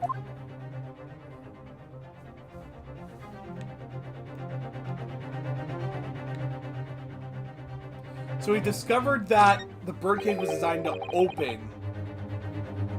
So that could have been something. This wasn't here yesterday. So it's not my imagination. I mean, I thought that was just something. I thought maybe I had just forgotten about it being there since it had been 2 weeks since I last saw this. Really? But if I'm not mistaken, it's the cage in which the victim was standing before he was apparently beamed through the air. That's right, the birdcage. According to what Professor Harebrained said in court, it's made of wood.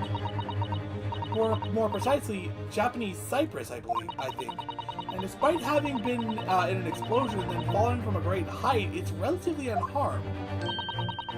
What wonderful durable construction, wouldn't you say, Mr. Naruhodo? I understand the forensic investigation team had taken it away yesterday to examine it. I suppose they must have brought it back here when they finished their work. But sadly, not with the body inside it. No, that's right. I know we were given strict instructions not to touch anything, but still. This is too important a piece of evidence to overlook. We might need it for the trial. Well, we're not touching it, we're just making note of it. Although we can have a closer examination of it.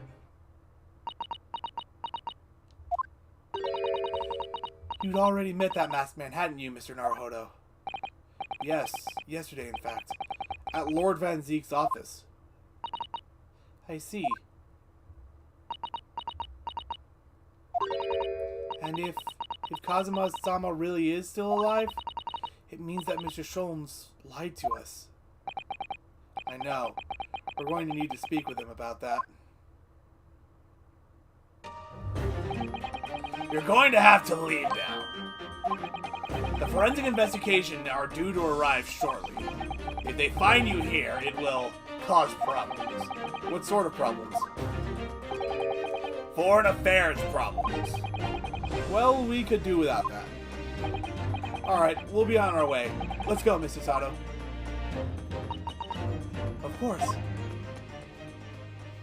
Something I should probably do before it's too late. Let me examine the birdcage. So, I mean, I'm not an expert at construction. Maybe it is possible to make wooden hinges? Wait. Ah! Look here, Mr. Sato. Oh yes, the wood's cracked and broken a little. I suppose it's because it fell from such a height? Yes, from the height at which the balloon was flying, down to the crystal tower below. Wait a minute, hold on! A fall of about 30 feet, or 9 meters. Leaving the man inside tragically dead. Wait a minute, hold on, what? The wooden cage that was used for the demonstration crashed down with the victim inside into the crystal tower, causing the image to its base. Wait a minute, hold on! Hold on. Hold on. The victim had a broken neck, implying that, that he kind of fell head first, right? Then, how is the bottom broken? Was he put in upside down? Why would he be put in upside down, and why would no one have noted that before? That's fucking weird.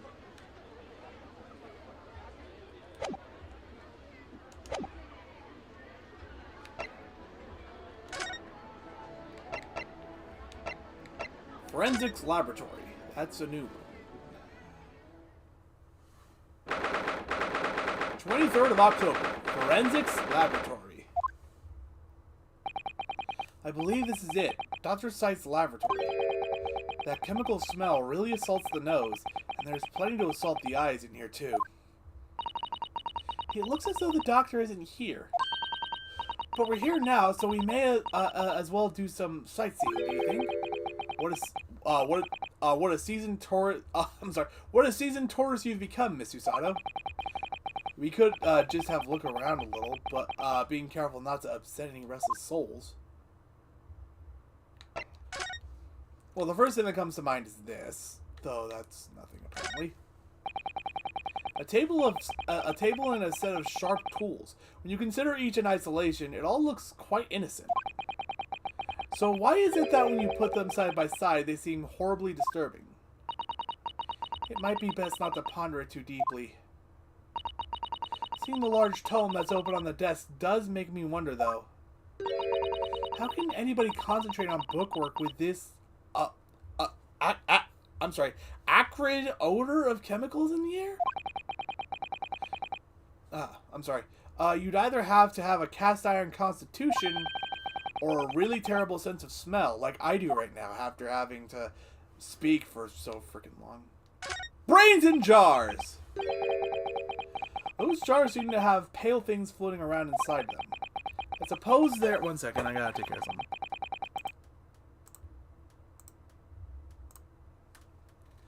I suppose they're fruit liqueurs or something. Or like the pickled umeboshi plums we make back home. Huh, Father had jars like that in his laboratory as well. I expect there are human organs in our preserving solution, probably as examples of some rare medical condition. Miss Susato, there are some things in the world that it's perfectly fine never to know about. Ever.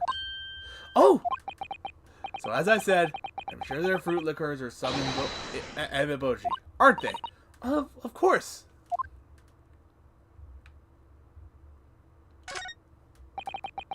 Look at all the bottles on the shelves in these cabinets. What an assortment of chemicals. These ones here are labeled highly toxic. That's worrying because there are also things that look like salt and pepper shakers here in there. Oh yes, and they actually say salt and pepper on them.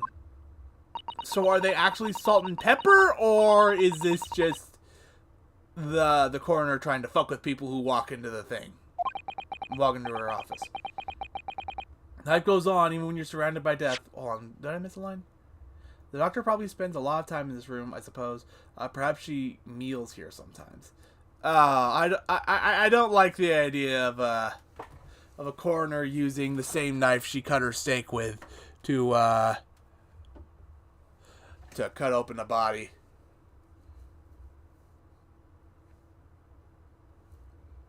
I'm sorry, I just noticed something on my desk seems a little bit different, and I was just investigating to see if that was normal or not. You can wait until after the stream.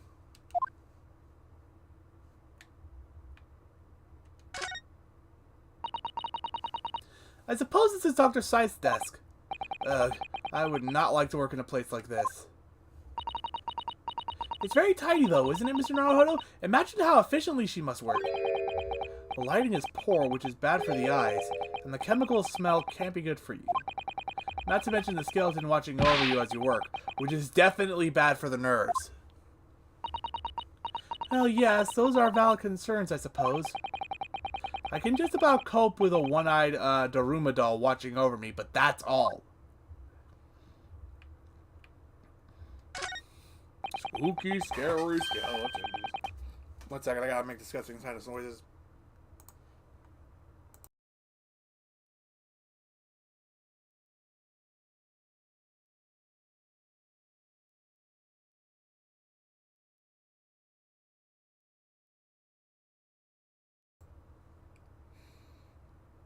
Okay, I think I'm good for a little bit more. Well, look at this. What a magnificent display case. The cherry wood has been polished to a high sheen, and the intricate carving is a joy to behold. Western cabinet makers really are very skilled, aren't they? Do you have nothing to say about the skeleton inside, Mr. Naruhodo? No, I don't have anything to say about it. Can't you tell that I'm trying very hard to avoid talking about the terrifying contents of the case? It's how I cope! I'll be sure to remember that from now on.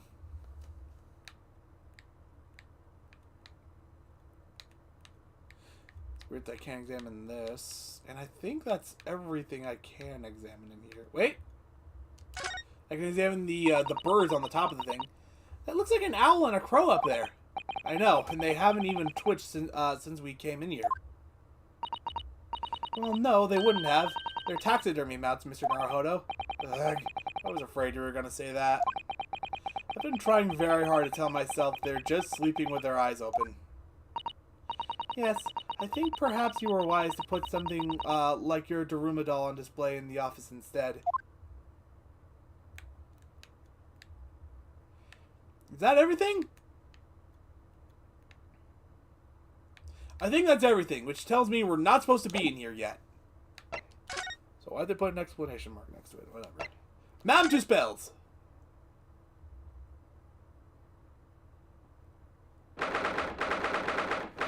"23rd of October, Madame Tuspells." Oh my! No wonder it's called the House of Horrors.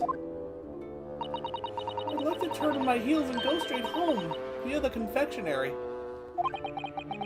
I'm sorry, what?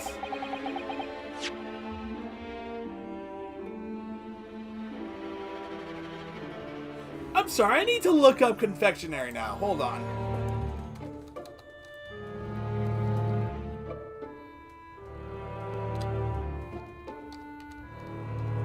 Is there another definition for this I don't know? Oh wait, hold on, I spelled it wrong.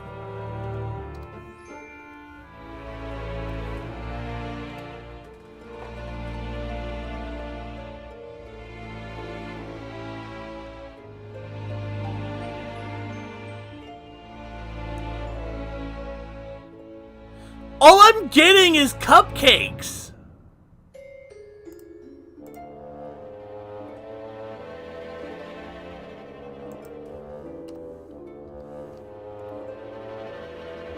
All I'm getting is fucking cupcakes and shit.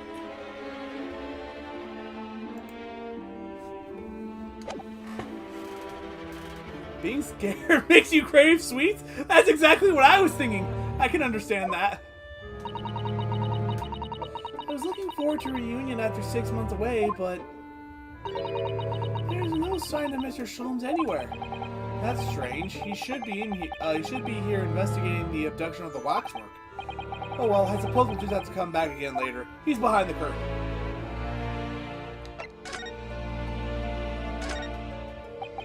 Ah yes, the heavy curtains in the middle of the House of Horrors. Whatever's on the other side of them, you just know it's going to be terrifying, don't you? The joke is that Mr. Sholmes is behind the curtain, isn't it? The sign says it's Madame Duspel's special exhibit. It seems you have to pay extra to go inside. I know, can you believe that? Pay more money, as if we haven't been scared enough already. It's not my doing, Mr. Naruhodo. No, we can't look inside. Is he just posing somewhere? Or do we have to wait?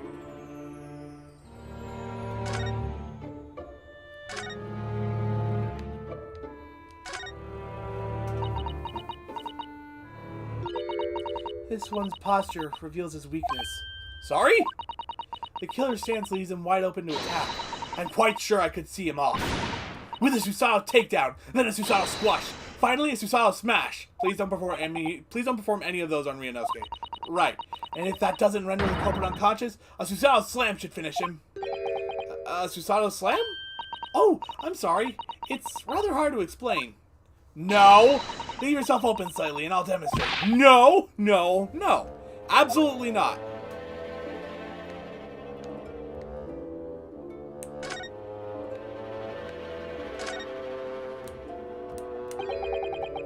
That old policeman isn't here now, obviously.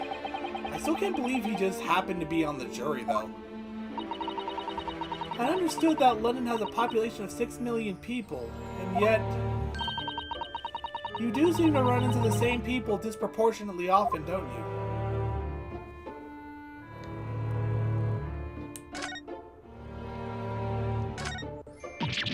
Oh, what a horrifying scene! A murder caught in the grisly act! I know, and in case you were wondering, it's the one with the big knife that's supposed to be the killer.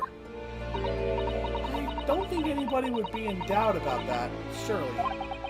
And did you know that according to the description, the bathtub at the back has no particular significance? What? Really? I would have thought it was meant to show that the killer also worked in a bathhouse peddling criminal wares. Ah, we have a new theory.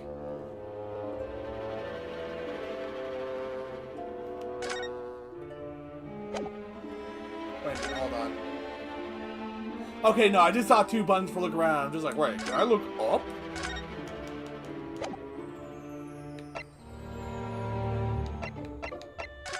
Well, no obvious way to look under the curtain.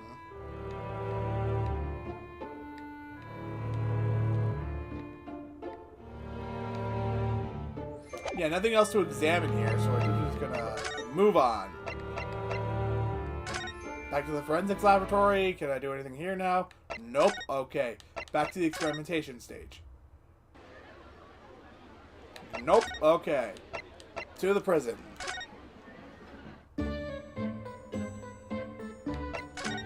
Wait. I'm sorry. I'm so used to it starting unexamined. Nothing really here.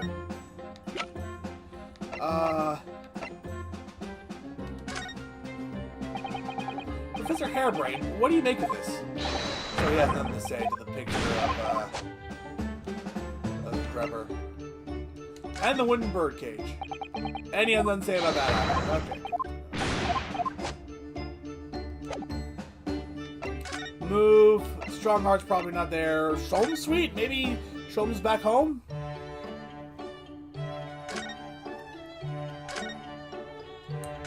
No, Iris isn't here.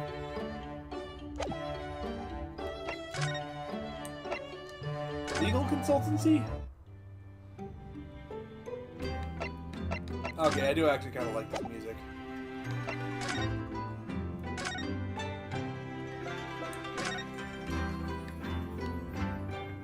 What am I missing here?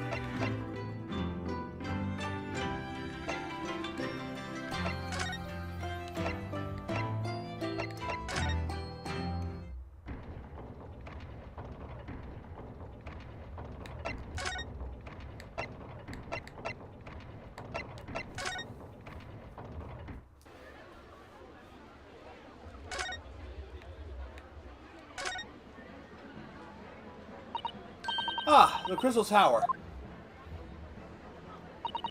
I can't believe I'm seeing it at such close proximity with my own eyes. You've really been looking forward to the great exhibition, haven't you, Mr. Sato? Oh yes! When I found out that I had to return to Japan, I'm afraid I cursed my luck.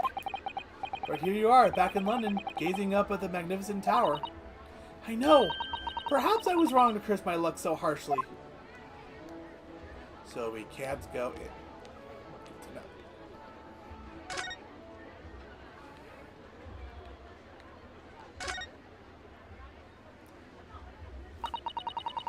What a shame that the symbolic landmark of the Great Exhibition has been damaged like that. Yes, unfortunately the birdcage crashed in the most prominent position possible. It's the gods giving us a warning, if you ask me. Man must travel under his own steam and not cut corners with instantaneous kinesis. One second, I have to make noises again.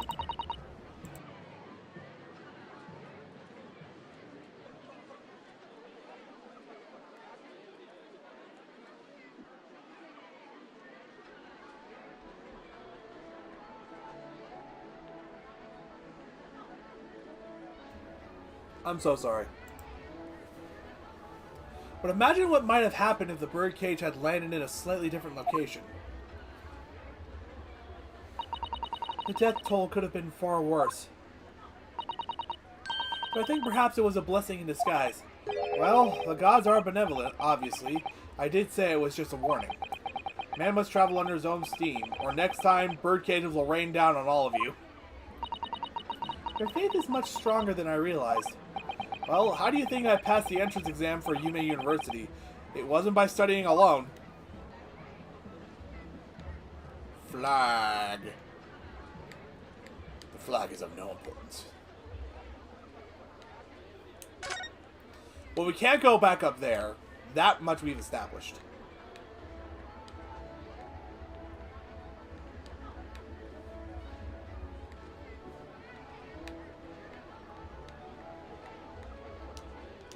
What am I missing here?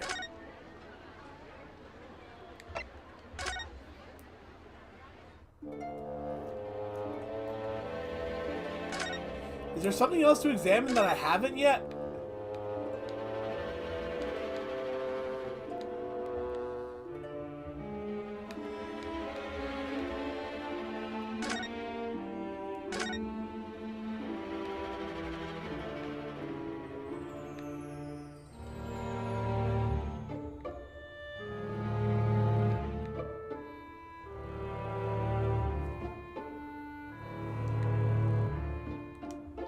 Yeah, like at this point I'm just going around combing everything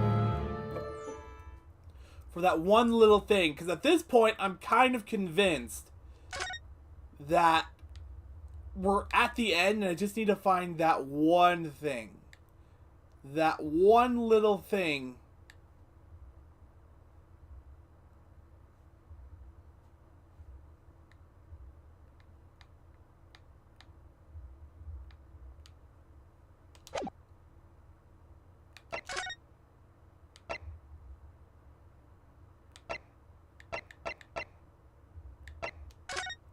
Maybe we can find something regarding the Hound of Baskervilles or something in here.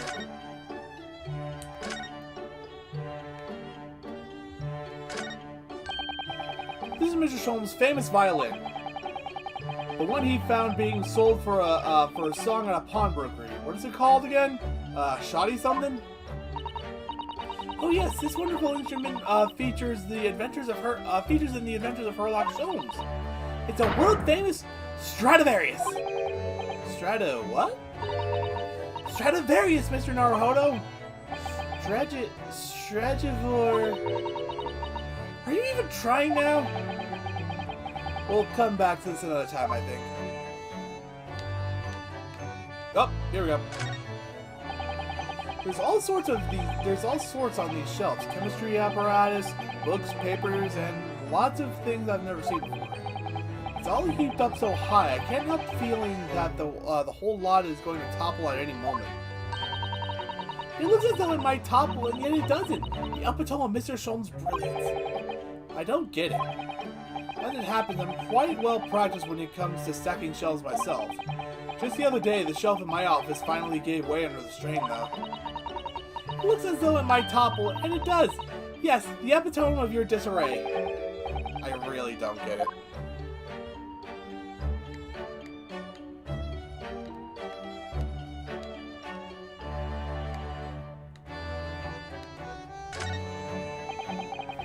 I finally managed to remember this behemoth's name. The Great Analytoscope. I don't think it was here when I left for Japan, was it? Yeah, didn't he, like, sell it to the pawnbroker? Didn't he pawn it? Oh, is that right?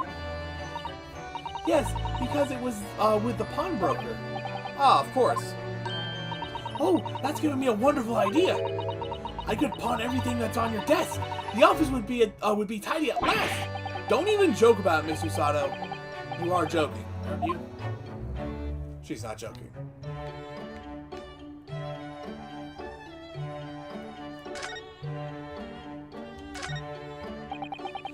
I do like this fireplace. It's one of the best things I've seen since we've arrived in the country, in fact. Although, I do yearn for a Japanese kotatsu. Putting your legs under a warm, blanketed table is so comforting. Do be careful, Mr. Naruhodo. Don't mistakenly put your feet into the fire, will you? You'd suffer terrible burns, you know. I worry sometimes about how Shisawa-san sees me.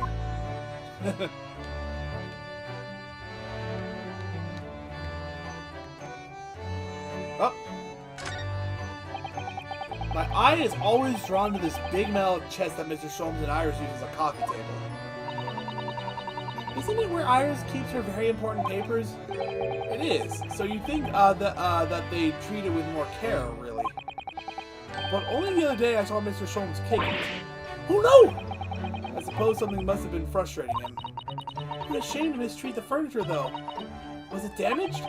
The chest was fine, but Mr. Sholmes was doubled on the floor for almost 10 minutes. Oh dear. That is a painful tale. I swear I saw something else over here. Go bright and highlight. Ah yes, Mr. Sholmes' curious collection of trinkets from the various mysteries he solved. It's one of my favorite parts of this room, full of items with such exciting tales to tell. I do believe he's added to it since I last looked. Now there's a mysterious pince-nez, a mysterious little box, a mysterious horseshoe, a mysterious biscuit? Biscuit? I think that last one might just be one of Iris's unfinished snacks.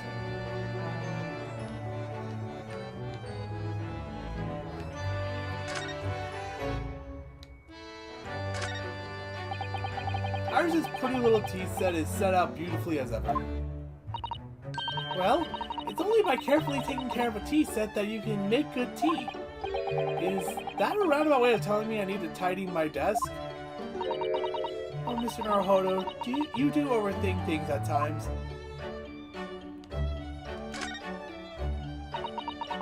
That's Iris's wonderful collection of medicines, potions, and chemicals. Just look at all the little bottles she's squeezed onto the shelves. Yes, and there are charming little ribbons tied around the bottles too. But the labels aren't quite so charming, are they? This one here reads Deadly Poison.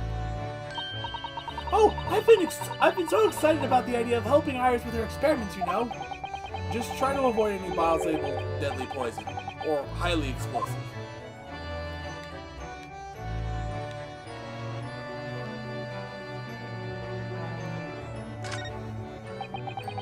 If I remembered correctly, this large imposing lump of iron is called a typewriter. To think that every single one of the adventures of Sherlock Holmes blossomed from this very machine. Ah, it's such a dreamy thought. I actually had to go on it the other day.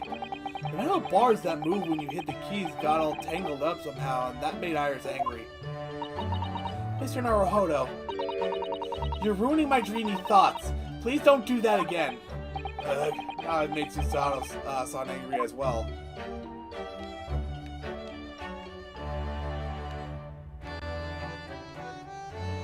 That is everything outside of the legal consultancy, I believe, and Lord Chief Justice's office.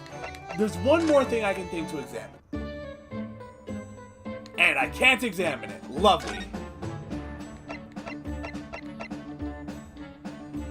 Up to the legal consultancy.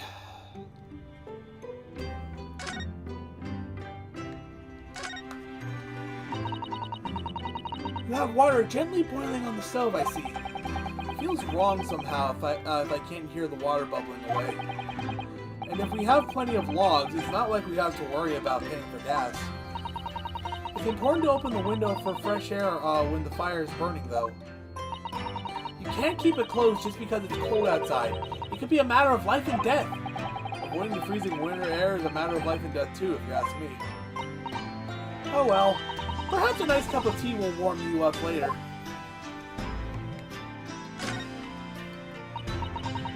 I'm so looking forward to making you some tea again, Mr. Naruhodo. Which you think I wouldn't like, given that I'm not keen on bitter flavors, but it is Susato-san's tea. And it's amazing what a little cake or something on the side can do. I would dearly love to serve you some sort of Japanese sweet alongside your matcha green tea. But I suppose that's simply not possible given how long we've been staying here in London. Well, I do like the little chocolates you put with my tea. They go wonderfully. Oh, Mr. Naruhodo, you would, wouldn't you? That gives me a warm glow inside for some reason.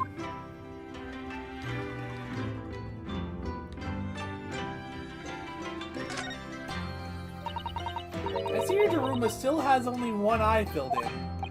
Well, we agreed that it's something we'd go to get we agreed that it's something we do together, didn't we? We could do it right now if you like. I'd be happy with that. I'd rather like the anticipation, I think, Mr. Naruhodo. Here's the desk. You see, I've been keeping my desk beautifully covered in papers as always.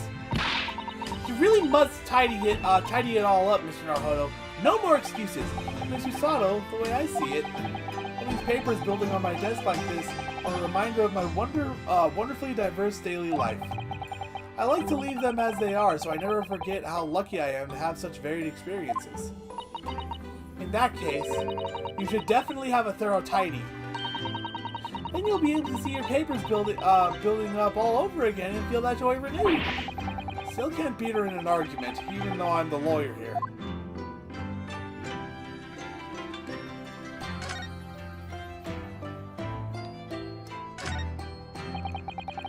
Your room through there should be exactly as you left it. I've still never been inside. I've never been invited. Of course not. Only Iris is allowed in my room. No doubt I'll be hearing about you two giggling away in there again then. Fish tank! I'm so pleased to see all our sea creatures doing so well in the aquarium. Yes, the prawns are still swimming and the anemones are still swaying. Obviously, I've been looking after them carefully. At first, I used to drool whenever I looked at those juicy prawns, but not anymore. They're like a part of the family now. I don't suppose they'll ever know how close they were to meeting their maker. Oh, table. I left your desk completely undone. Oh, Oh, Susato. Oh, I'm sorry.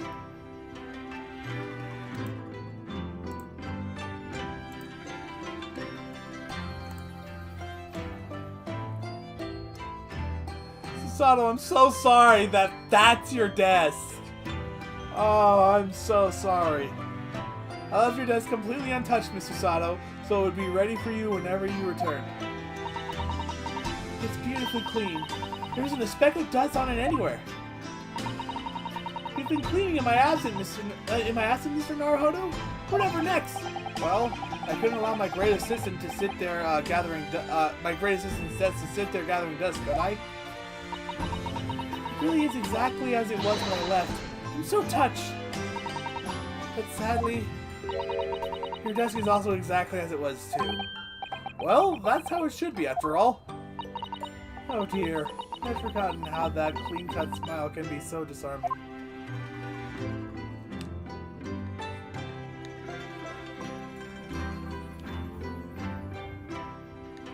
Okay, I've enjoyed this little reminiscing thing. I have been enjoying that, but what's the next step?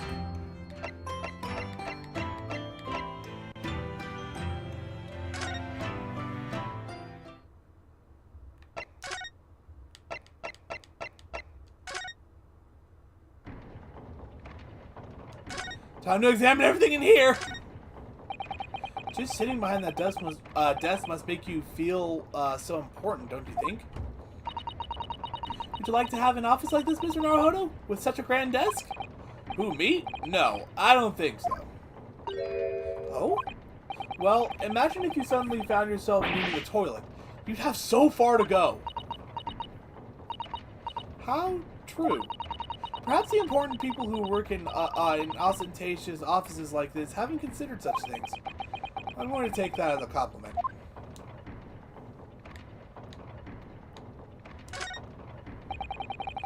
These very European suits of armor are still glaring at each other across the carpet, I see. In a way, they feel like guardians of the Lord Chief Justice's office. I suppose they're rather like the lion dogs that guard shrines in Japan, aren't they? Aren't they a bit too human to be called lion dogs? Did you know that that it's a dream of mine to keep two cats one day? I feel as though we've gone off a bit of a tangent, don't you? Oh, wait. Oh, no, we can examine this. You couldn't read all these books, even if you were reincarnated 6 times over as a bookworm. Can Lord Strongheart really have read all these? Thinking about it, Father's study is full of books that look as though they've never been read too. Yeah, that's the thing when you start collecting stuff. You have stuff on your shelves that you just never touch. I bought a copy of Your Name on Blu-ray at a convention a few years ago, and I still haven't watched it. Oh, really? Peddlers of books are forever pushing their wares on him, you see. And I think he's just too kind-hearted to refuse them. There's a phrase for that in Britain. People would say they saw him coming. It makes me wonder if perhaps the vast number of books on the shelves in here are a sign of Lord Strongheart's overwhelming kind-heartedness. I'm not sure you could afford to have a kind heart if you had to keep Lord Van Zeeks in line, could you?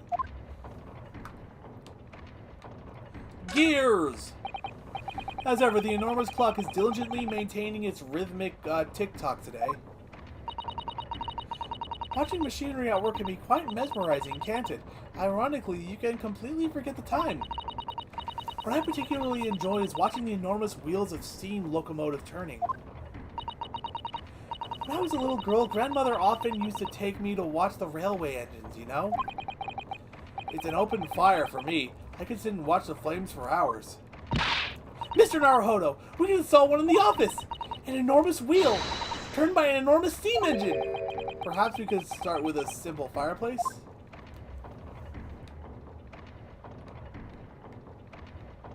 And that's everything in here. I think I've examined literally everything. If it can be examined right now, I think I've examined it.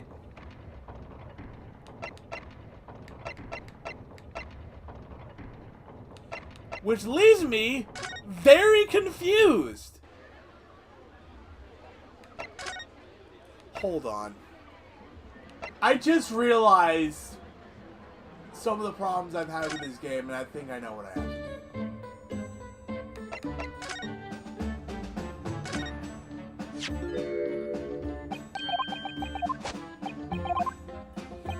Let's present everything to Hairbrain again.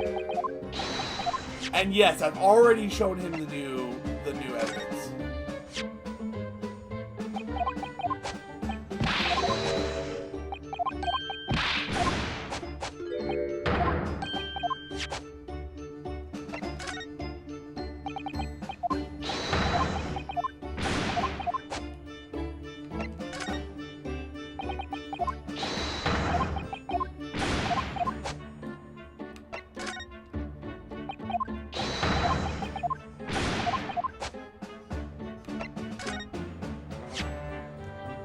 Wait.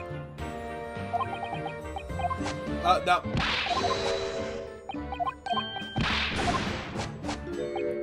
For a second, I thought we got some new info.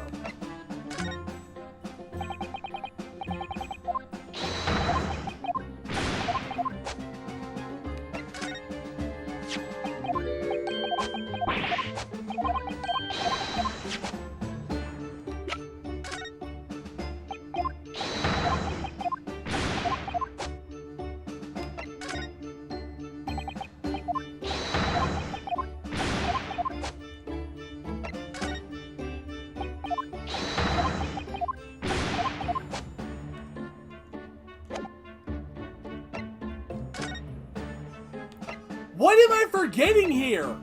What have I not done?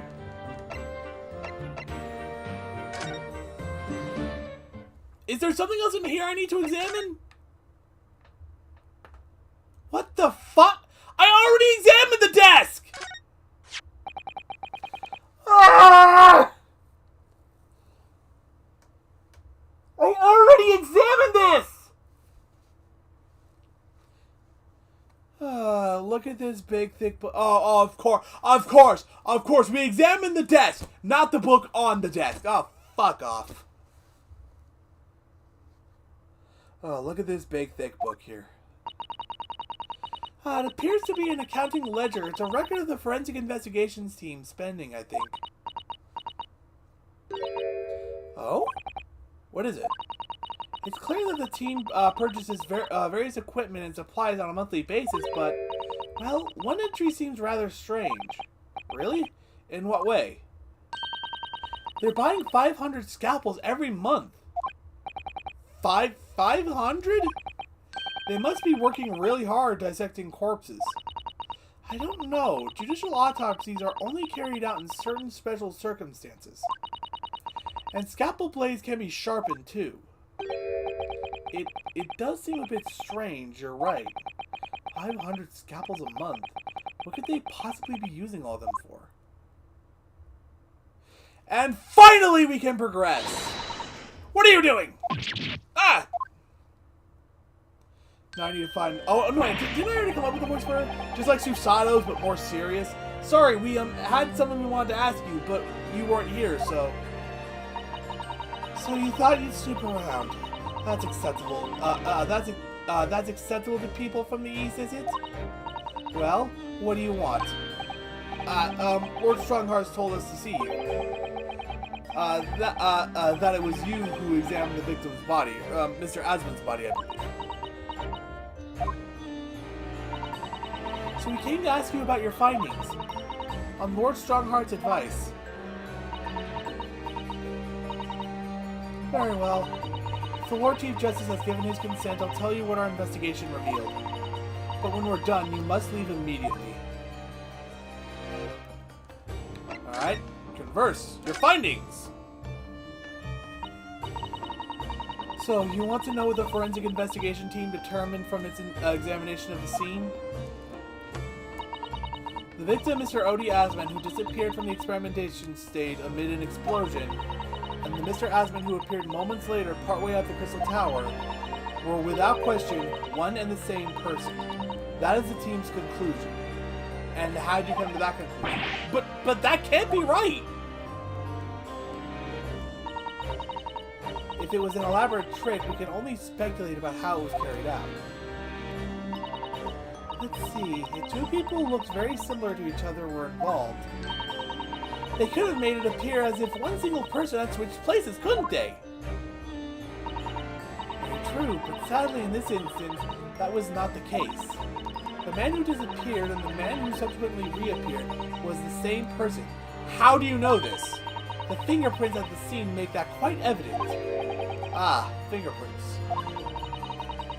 They're not yet officially recognized as forensic evidence, but in the British judicial system. But one day, they will be used as an investigative aid as a matter of course.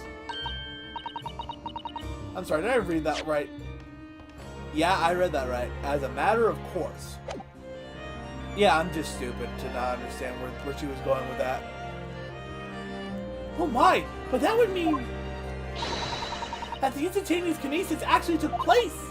So, where does that leave us? My team was tasked with investigating, not drawing conclusions. Instantaneous kinesis is impossible, and yet the body did move from one place to the other. This hasn't cleared anything up at all. It's made the whole thing even more of a mystery.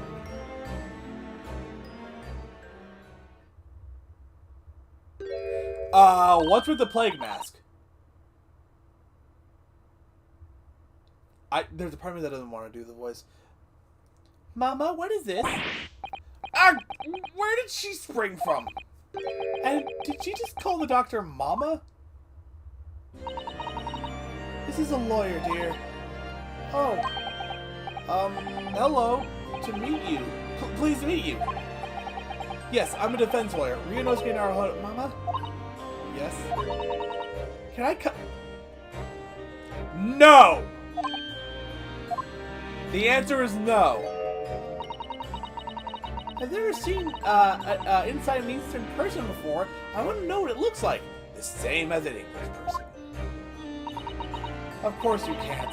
It's a live specimen, as you can very well see.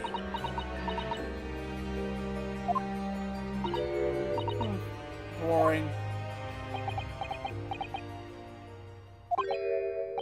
I think I just had a near-death experience. Oh dear, Mr. Naruhodo, you're as pale as a corpse. I must leave before I'm mistaken for one. Well, I think we've done all the investigating we can here for now. If we could just determine the whereabouts of Mr. Drebber. I'm sure Gina and little Toby won't let us down. Now then, do you think we ought to try to speak with Mr. Sholmes at this point? We have things to discuss, and I'm dying to meet him again after all these months. Yes, it's quite possible he might know something useful. You're right. We ought to find him at Madame Tuspel's. He's supposed to be working there as a temporary waxwork exhibit. Yes, Iris told me all about his latest unusual venture. So we're not done yet. I was honestly hoping we'd be done the second we figured out what we were looking for.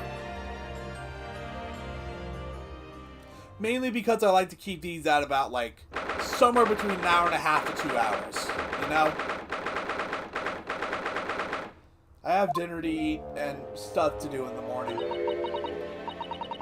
Here we are again, the House of Horrors. I'm afraid I haven't gotten used to the place yet. I'd still like to turn on my heels and go straight home, via the confectionery, of course. I feel like I've read this. But they're saying, they're saying that they've seen... Usasan really is after something sweet today, isn't she? Eat! What's the matter? Look, Mr. Naruhodo! Look at that waxwork! I'm quite sure it wasn't there before. So we did have to come here first, okay. It looks exactly like Mr. Sholmes, down to the very last detail. Aha! What is it? Oh, sorry. I think you'll find that's the temporary waxwork himself. The friend of I forgot the voice I gave her. The friend of my dedicated employee. Oh, yes. Hello again. It's Ryunosuke Naruhodo. I must say, I'm quite spellbound by the great detective. He is a marvel. My precious waxwork is already back where it belongs. You don't mean... But yes, the mystery is solved already. Wow, Mr. Sholmes can really engage his brain when he's hungry enough. So as you can see, he has returned to his habitual duties. Yes. His habitual duties? Us. Not disturb her.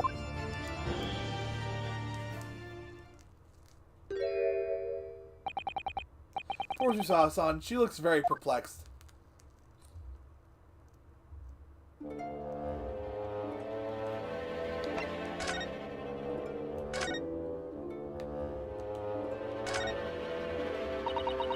We really do need to speak with Mr. Sholmes, and I'm longing to say hello again. But where is he?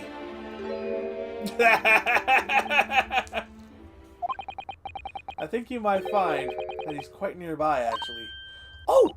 What? What are you... Indeed, my dear fellows, it is I! The world-famous great detective and waxwork, Sherlock Sholmes!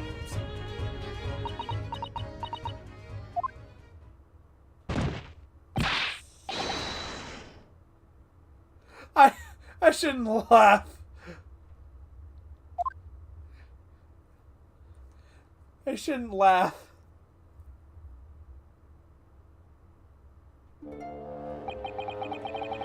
My most humble apologies. I thought I'd died and gone to eternal paradise for a moment, via London. My dear madame, allow me to make amends by offering you a tasty free deduction at some point. As long as it's not a questionable, as long as it's not a questionable street food quality. I don't understand. Why are you working as a waxwork here, Mr. Sholmes? Merely a secret identity, you understand, though the case is largely solved now. Largely solved? You mean not completely? We're talking about the waxwork abduction, I presume. Indeed we are, my good fellow. As I predicted, it was as easy as proverbial pie. Though I confess, I'm yet to partake of pie, proverbial or otherwise, or any food so far today, for that matter.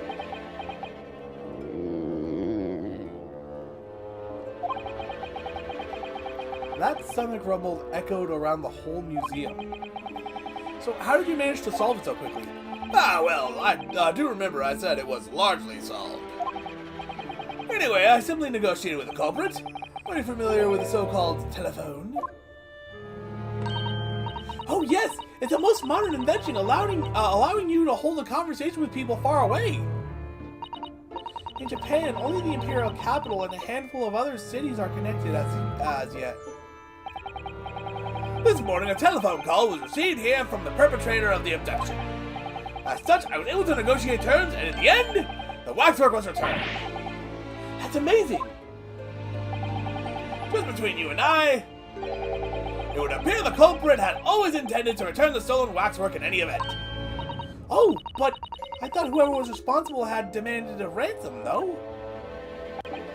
Yes, I think perhaps the ransom demand was necessary to avoid unwarranted suspicion regarding the true motive. But does that not mean your negotiating was entirely unnecessary?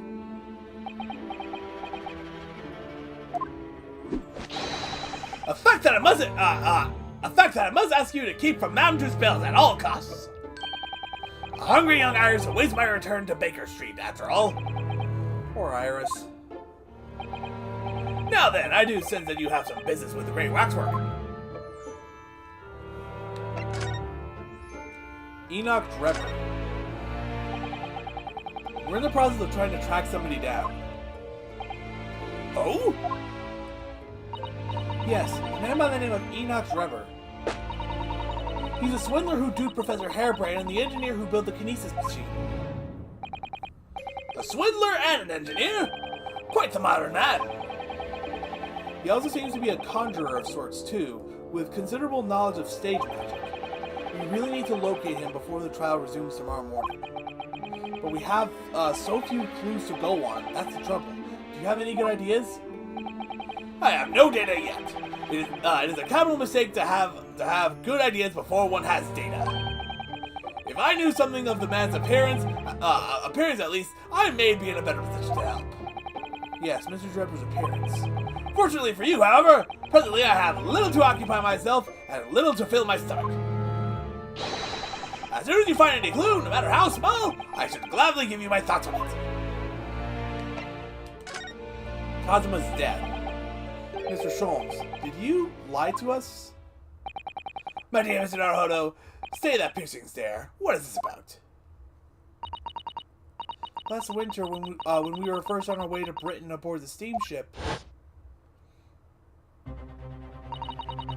your words were very clear. So then, let us unravel this mystery. I'm sorry. And discover what events led to this curious murder.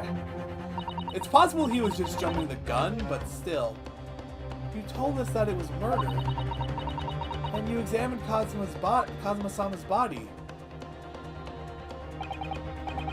Indeed, and wherein lies the problem?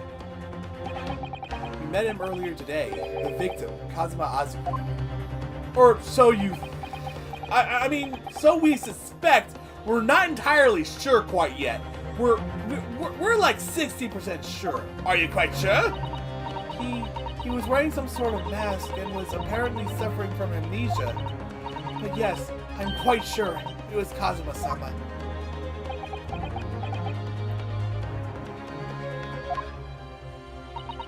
You must have known at the time, Mr. Sholmes, that he wasn't actually dead.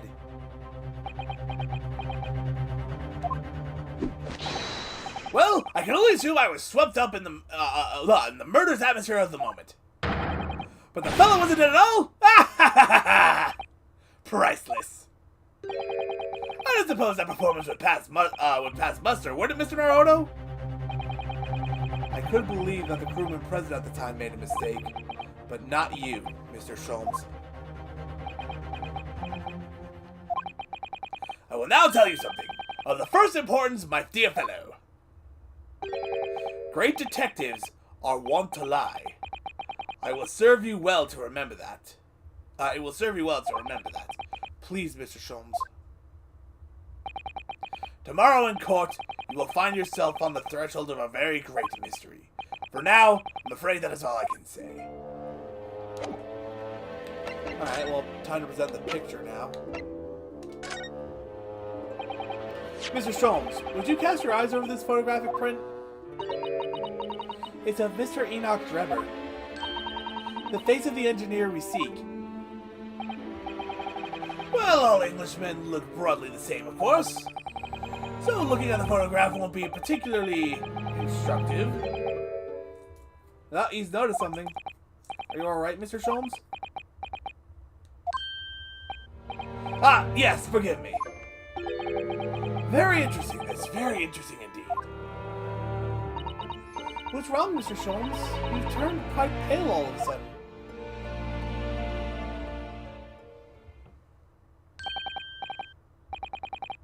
I have suggested, Mr. Naruhodo. Will you indulge me? Oh, well, what is it? As I explained to you when you arrived, the missing waxwork has been returned, and I personally reinstalled it in the exhibit from which it has been, from which it was taken, behind those thick curtains. Oh yes, the professor exhibit, isn't it? Would you like to see it for a mere 5 shillings? That's a special, one-time only price, you understand. What? The opportunity won't come again, I might add. Wouldn't you like to see the fruits of my labor? Oh, well, we do have a rather pressing investigation to carry out. Perhaps we could postpone? The price is very reasonable, 5 shillings. I think you'll find it's well worth it. Are you being quite serious, Mr. Sholmes? Surely you need only look at my expression to ascertain that, to ascertain if this is seriousness or silliness. It could go either way, really. You can never tell with you. That's the point. Very well, it couldn't hurt. Here's your 5 shillings. It's Drebber, isn't it? Gratefully received. So, the special exhibit awaits behind the curtain. I invite you to peruse it at your leisure.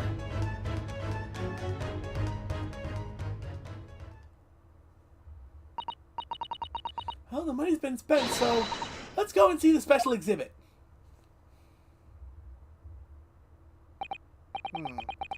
Through those heavy curtains at last.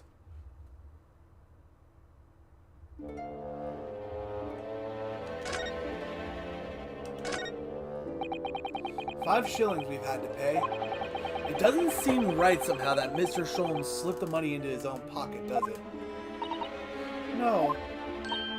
Ah! We could ask Gina to retrieve it for us using her special skills. Pickpocketing police officers and diddling detectives. Is this what makes Britain great? Not to mention demigod prosecutors taking the law into their own hands, or chip-loving inspectors. Inspector Gregson comes off rather well in that list, I think.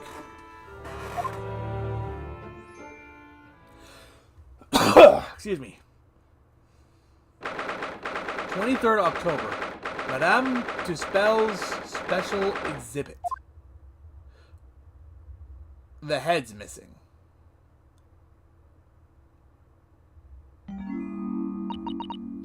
Oh dear, I felt a shiver run down my spine as soon as we walked in here.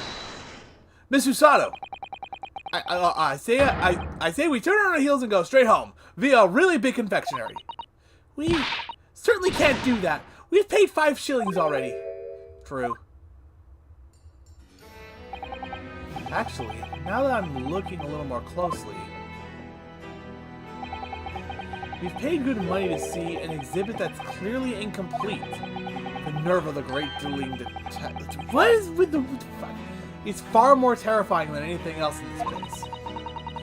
This must be what Mr. Sholmes meant when he said the case was largely solved.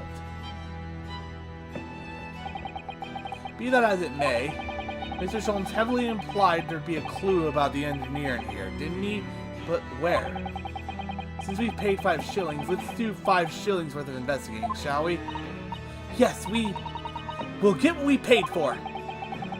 Is that fear or frustration that's making Susato-san's voice tremble? Well, the obvious. This must be the killer. The fiend known as the Professor. A guy popping out of the grave? Yes, I think so. According to what Madame Tuspel said, he killed 5 victims, all of noble or royal blood. The waxwork is so lifelike, isn't it? Like all the models in this place. I know, it looks like it could start moving at any moment, doesn't it? If only it had a head, that is. Perhaps we should examine it in a little more detail.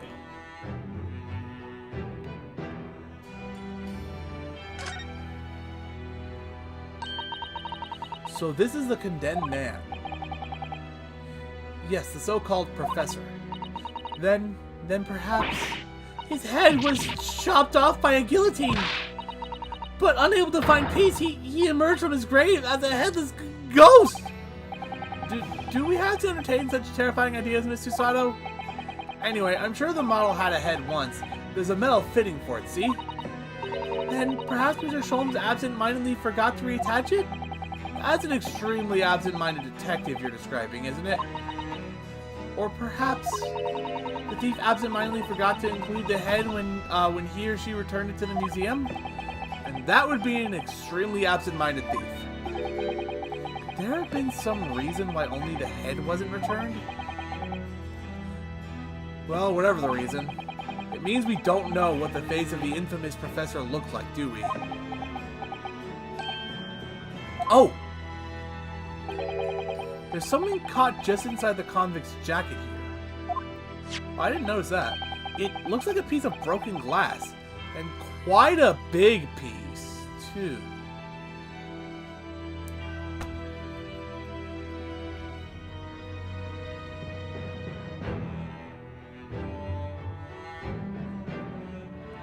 That's from the Crystal Tower.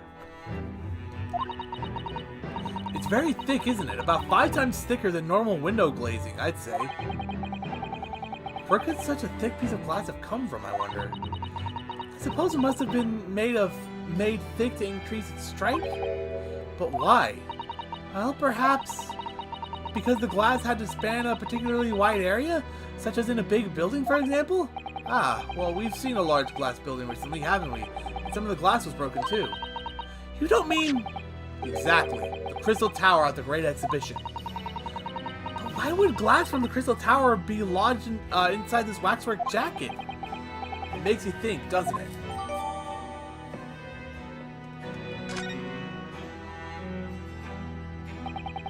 Earlier in court, we established that the Kinesis experiment was a trick, and now we discover this fragment of glass here in this waxwork.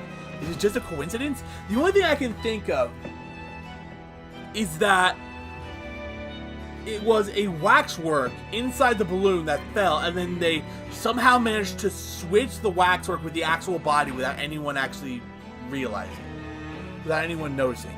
How they did that, though, is still a mystery to me. Is it just a coincidence?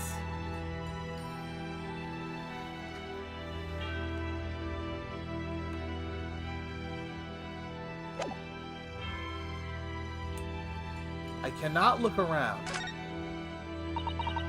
This part of the exhibit is just as disturbing as the rest. It looks so real. It seems to be a young man in a white overcoat. And he has a large shovel in his hand too. Look. Perhaps we should investigate in a little more detail. Okay, I just saw him turn a little bit.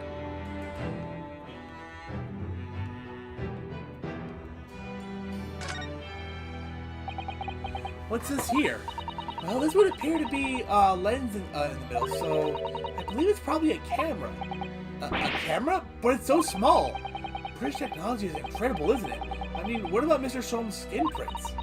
I think perhaps you should treat Mr. Soames' inventions as exceptions to the rule. Anyway, why would the man in a graveyard at night? Why would the man be in a graveyard at night with a camera? I wonder. Perhaps he was trying to capture the moment a dead body came back as a ghost on film? I'll just borrow this for a little while, I think. Oh yeah, I'm completely forgetting to examine the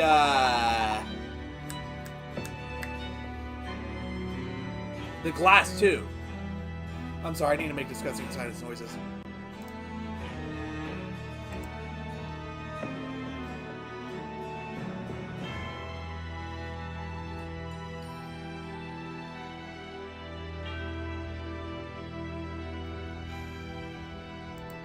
Okay, I'm back. By looking at the photographic plate inside the camera, we can see what picture was taken. What's a photographic plate? It's a piece of glass coated in a special emulsion that reacts to the light coming in through the lens. If we open the cover at the back of the camera, we should find it. Let's have a look. You see yourself, son. Your eyes are shining. You really do like machinery, don't you? One second, let me take a look at both the glass and the camera.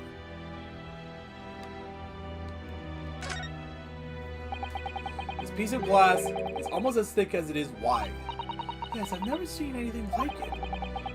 If you were to compare it to a human, only Mr. Soames would have such thick skin. There's really no need for such a comparison, Mr. Naruhodo, as you well know. Anyway, it can only be from the Crystal Tower, surely. Yes, I think so too. It was probably made especially to meet the demands of that great structure. Nothing to comment on other than its thickness.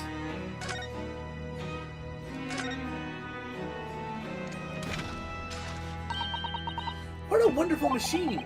You really love contraptions like this, don't you? Oh yes! Anything mechanical I find absolutely irresistible. Almost irresistible, surely.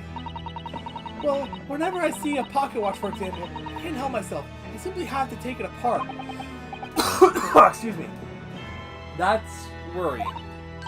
Yes, Father tells the time by the rumblings of his stomach now. He's giving up having a watch. Poor Professor Mikotoba. Look, Mr. Naruhodo! What is it? And the bell is just here. There seem to be some very dark red stick. Why did I think that was just...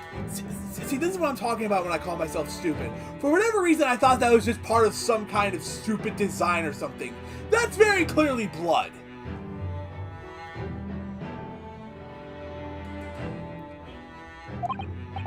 Yes, you're right. It looks like blood, actually. Oh my. I'm sure it's not what you're thinking.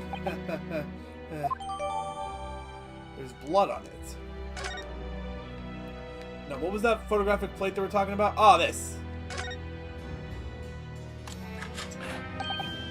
Oh, look! The cover came open. Yes, now, there should be a glass plate inside. You have to change the plate with each new photograph you want to take, see? Is something wrong? There is no plate. It's been removed. Ah, what a pity. But I suppose if you think about it, this wouldn't be the actual camera that was used at the time, just like the waxwork isn't the actual person. So we never have found a photographic print of the executed convict coming back to life anyway. Oh, yes, you're quite right, of course. Poor Susasan, she looks devastated.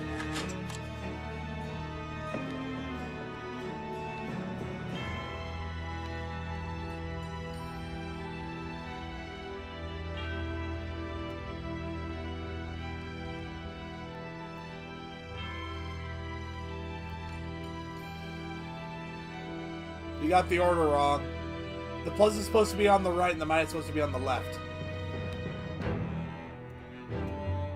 I think we've examined everything with this camera, though. Let's go back to the, this man here.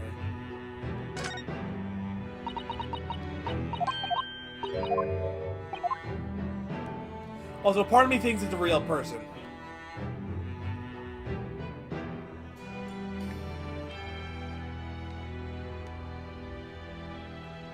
I'm having a lot of trouble controlling the camera here. It's moving a little too fast and it doesn't seem to want to decide if it wants to be inverted or not. Here's the shovel. What a large shovel! He's holding it rather ominously, isn't he? What on earth was the man doing with a shovel in a graveyard in the middle of the night? Mr. Sato? Yes? That's a spade, isn't it? Same thing. No, it's a shovel.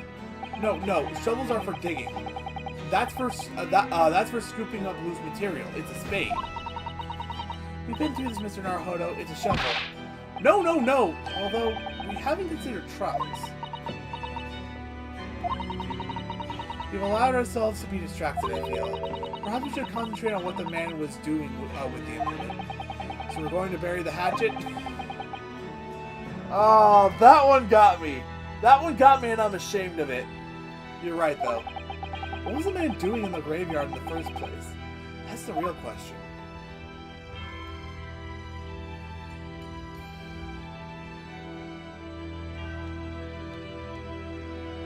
Well, we've examined the shovel, and we have... Oh, wait. I can't see his face very well, can you? Perhaps if I just... Do you think you should be manhandling the exhibits, Mr. Naruhodo? I'll put it back exactly as it was, don't worry.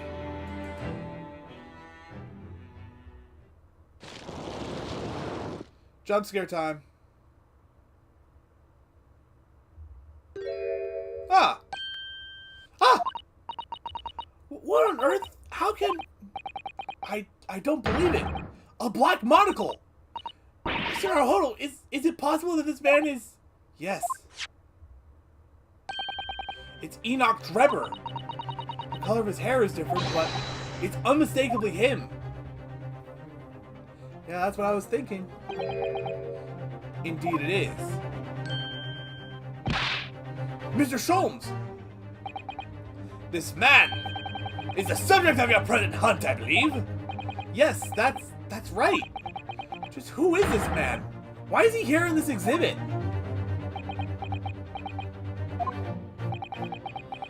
And why does the convict behind him have no head?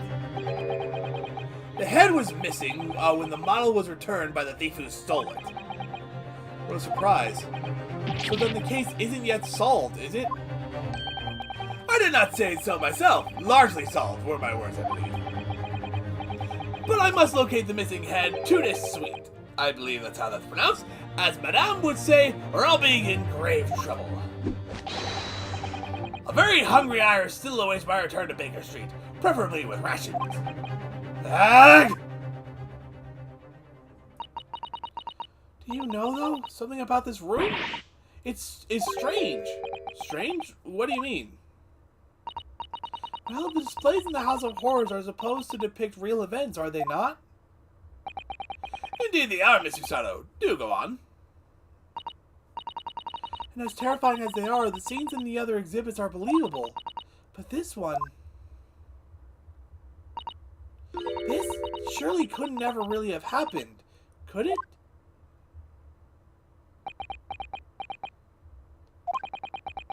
I think it's time I educated you a little. About the nature of the incidents involving the professor 10 years ago.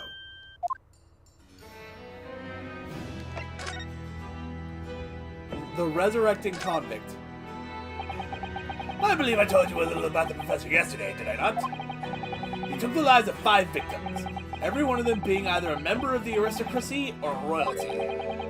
All were attacked by an enormous hunting hound and had their throats ripped from their bodies. The Hound of Baskervilles. Oh gosh! An enormous hound? How awful. After taking the life of his fifth victim, the killer was apprehended. It was a case of unprecedented magnitude in Britain, you understand, accordingly. The professor was tried in a closed court. No members of the public were permitted. A closed court? So you mean that the professor's identity... As you surmise, my dear fellow, his identity was never made public. Naturally, he was found guilty, and was summarily sentenced to death by hanging. He was buried in a grave at Lowgate Cemetery, which adjoins the rear of the prison where he had been held. However, that was not the end of the affair. Oh! The very night he was buried, the convicted man came back to life. Came back to life? He clawed his way out of the ground and emerged into the moonlight graveyard. The exhibit here depicts that very scene as described by the sole witness of those chilling events. There was a witness? But of course, my dear fellow, it was none other than the young man in the white overcoat! Enoch Drebber. He saw it happen? So Enoch Drebber had to have been in on it, right? Either that or he was the professor.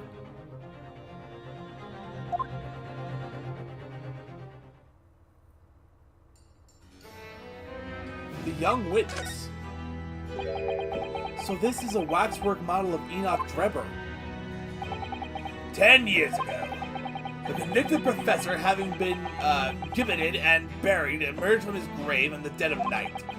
The sole witness of that unimaginable scene was this young man. From appearances, I would say he was about 20 years old. It's so horrifying. I'd like to point out that 10 years ago would be roughly around the time Professor Migatomo went back to Japan. It's so horrifying. Scared out of his wits, the young Drebber ran to a nearby police station to report the incident. And the sheer terror of what he'd seen is said to have turned his hair white overnight. Yes, as shown in the photograph we have of him, his hair is completely white. The following few days, the story of what he'd seen was on every front page in the capital. The public was frantic for every last detail about the killer who'd come back to life. As you've seen, an exhibit was even created here at Madame Tussauds. I can quite understand why the man's hair turned white, certainly. But what I don't understand is what Mr. Drebber was doing in the first place. In a lonely graveyard in the middle of the night, with a camera and a shovel. Yes, what was he up to?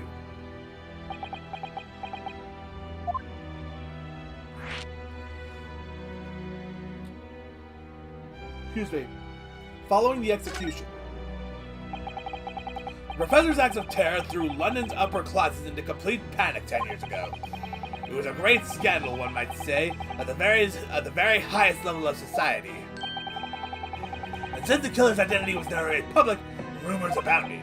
After all, no killer had ever before systematically employed a dog as a weapon of murder. Yes, I can imagine the impact the case must have had. Was it, I'm forgetting his name. The guy from the last case. The burglar guy. Who stole like a shit ton of shit. A shit ton of shit, yes. I believe that's a scientific term.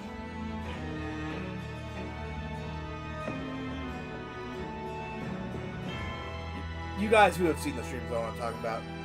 Yes, I can imagine the impact the case must have had. But in time, of course, the rumors abated. So too did talk of the shocking witness account of the convict who came back to life. It was forgotten, dismissed as a dubious ghost story, as a preposterous parlor tale. But why did people stop believing it? Why? Simply because there was no resurrection to speak of, as was established in fact. What do you mean by no resurrection? The police investigated the grave in Logate Cemetery and published their findings. The convict's body was found to be buried exactly where it had been following the execution. No! But that would mean Mr. Drebber must have lied to the police and the newspapers. That would appear to be the only logical explanation, yes. The young man subsequently vanished from society and nothing has been heard of him since. It's rather striking, then, that he should resurface now, don't you think? Of course, the convicted murderer couldn't really have come back to life. That's not possible. But Trevor's hair is unusually white, and if that really did happen overnight as a result of shock, it's hard to believe the incident was an out-and-out lie.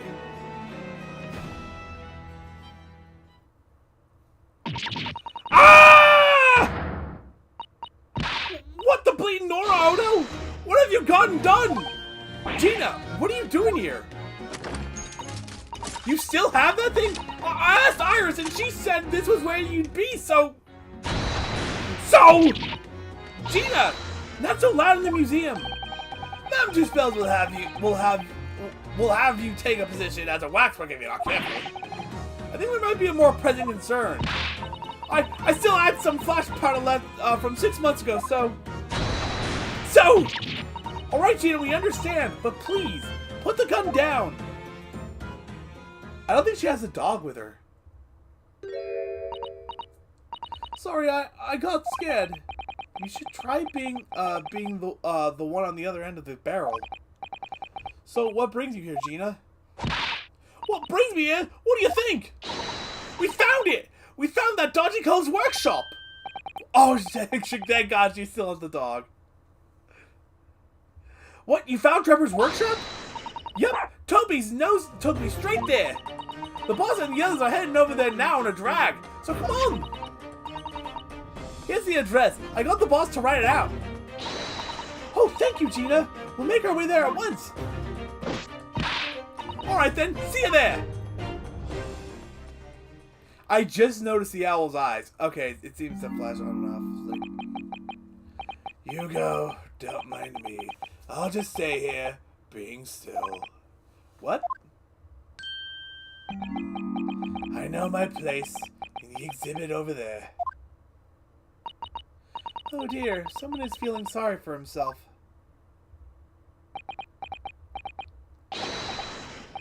Let's go, Mr. Sholmes, you're coming. Your words hearten me, I must say.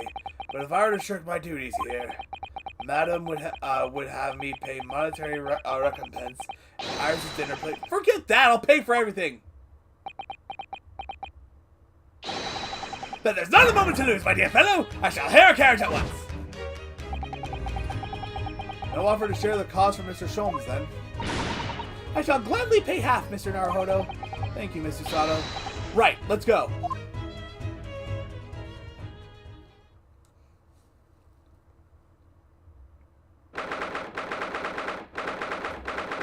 (23rd of October), Enoch Drebber's workshop.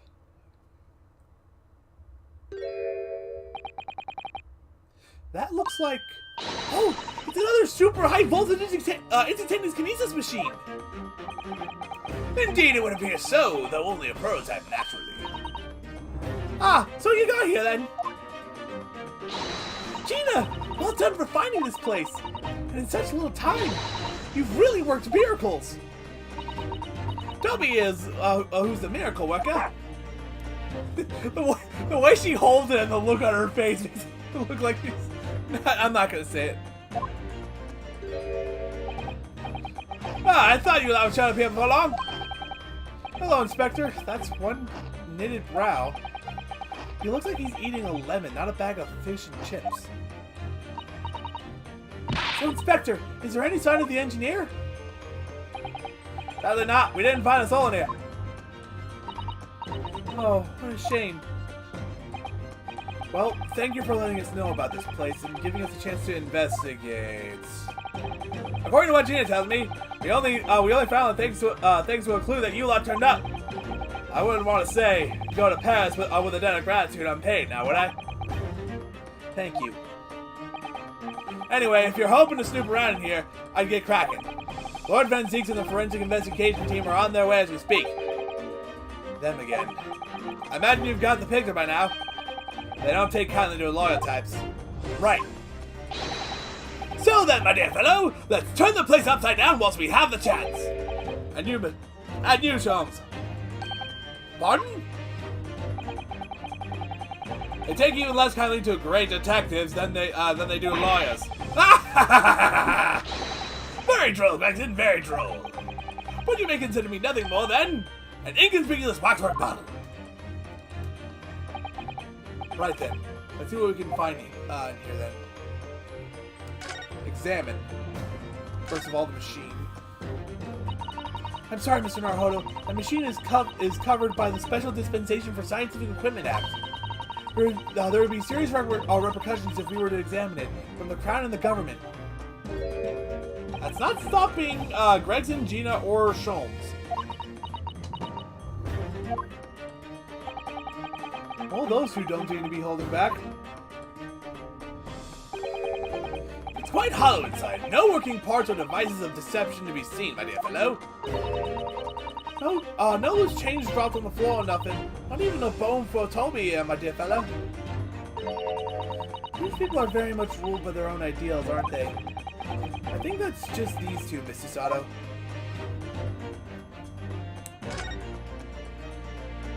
Okay, so that counts. Trophy. Ah! This appears to be most interesting. Yes, most interesting indeed, wouldn't you say? An impressive-looking back massager, that's for sure. I've no doubt that if you hit your shoulders a few times with that, your aches and pains would soon go away. It's a Royal Society trophy for excellence in science. A young scientist who could wish for no higher honor. Ah! Would you like a massage? No, I'm fine, thank you. I had no idea it was such a grand thing. I think it's becoming increasingly clear that there's much more to this Enoch Redbird than conjuring tricks. I couldn't agree more, my dear madame. And how about you, Mr. Naruhodo? Wouldn't you like to take it with you? For your tired shoulders, of course. He's not going to let that go, is he? It's curious, though, isn't it? You would expect such an important trophy to be proudly on display somewhere, not haphazardly cast aside. English gentlemen can be quite a mystery at times. Let's take a look at the trophy.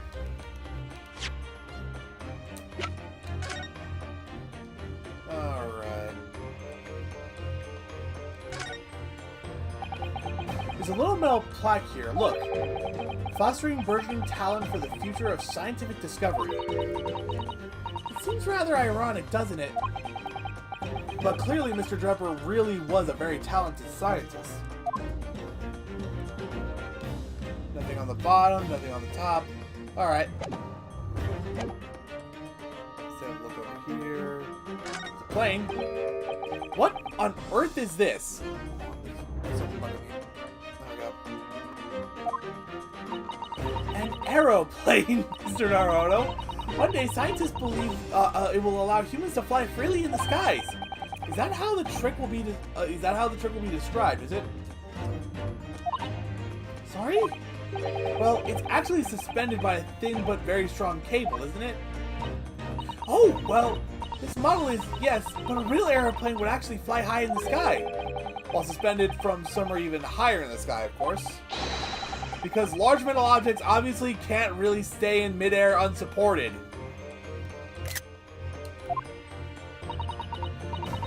So So to you, the solution is ever taller towers?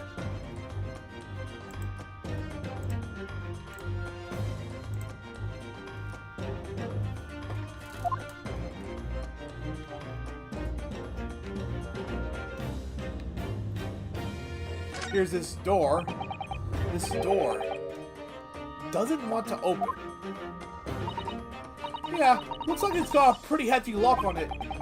There's a specialist locksmith on his way over from the yard, so hands off till he gets here.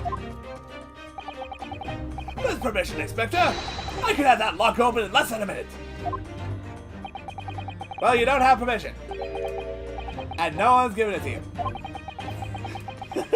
The look on Gregson's face, I love it. he clearly takes great joy in denying permission to Mr. Solms.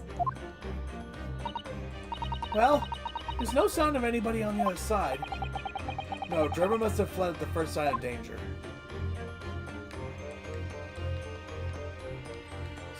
So what else is there to see? Windows? No. Talk to the inspector? No, they're just on about the machine again.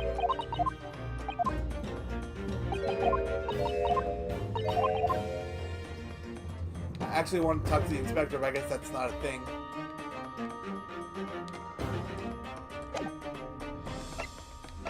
Okay, no. I know I'm supposed to... Here we go. How did I not think of that? It's bright red. How did I not think to examine that?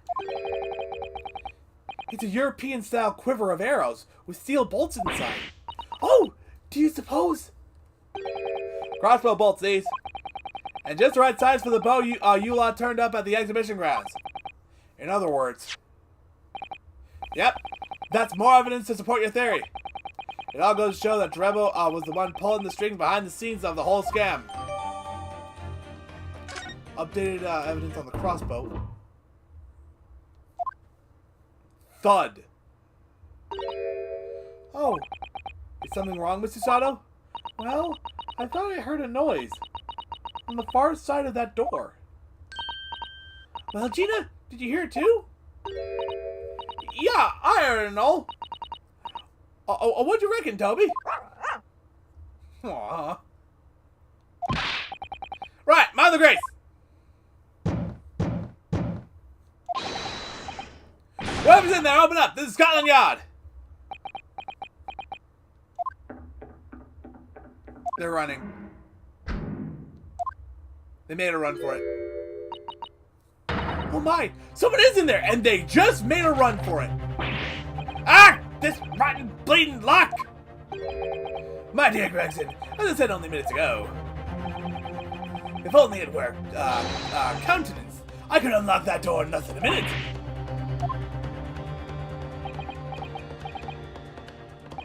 Fine, I'll take the rap for it. Just get us through that blasted door. There, you may enter, will. You've confused minutes with seconds, I think. Time is of the essence, I feel. What are we waiting for? Nothing for it, I suppose. This is an emergency. There's a strong possibility that beyond that door is the engineer you all seek. No, he ran for it. Be prepared for action, my dear fellow. Yes.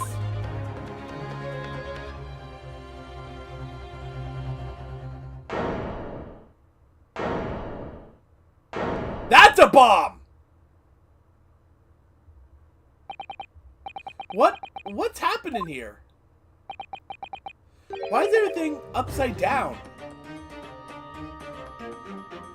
Yeah, that does appear to be about right, doesn't it? Well, for some things.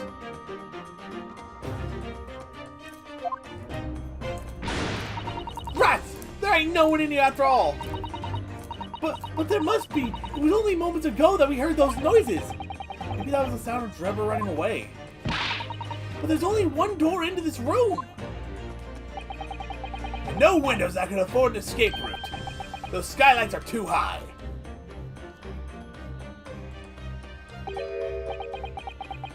What's that up there? Are they footprints on the ceiling? Broom tell me, what do we have here then? That's completely the wrong voice. Look like someone was trying to burn something in a hurry. Oh, that looks like a set of blueprints. To what? To that President Hairbrain's bombing machine, isn't it? Blimey! If we have these, there'd have been no need to muck about trying to investigate all that scrap metal. There's something of great interest here too. Okay, I was gonna say the bomb, but okay. This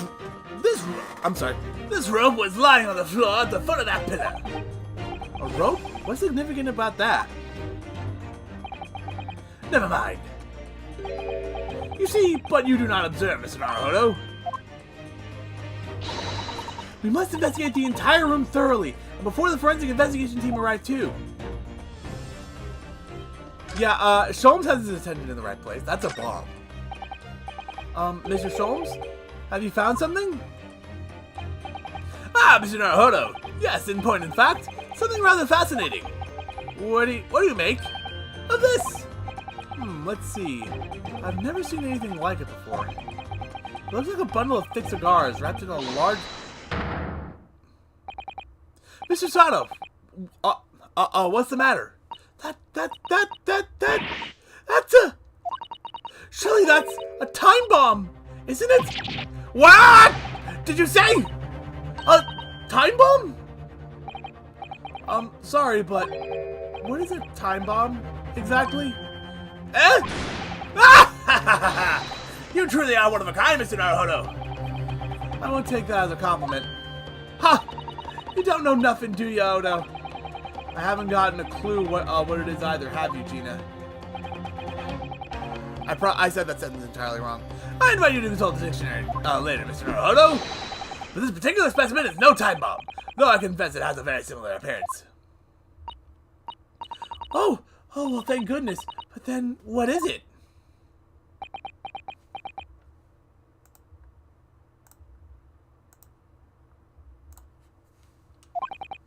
I see. So that's it. Goodness, Mr. Sholmes, have you seen to the heart of the matter? There are times when I consider my lot most unfair, for I'm fated never to know how it feels to flounder as you do when a puzzle presents itself. But I have learned to accept the hardships that come with being a great detective, Mr. Sato. Here we go. I feel a great deduction coming, and we're 3 hours in! Once again, I can draw 2 conclusions from the scene we see before us. The first is that the inverted nature of the furniture in this room is the work of Trevor himself. Oh, but how could you... And the second conclusion is that the small device on the floor there is, without a question, completely genuine. Please, Mr. Sholmes, you must explain everything. It would be a pleasure. After all, it is a great detective's civic duty to teach Scotland Yard the finer points of the trade.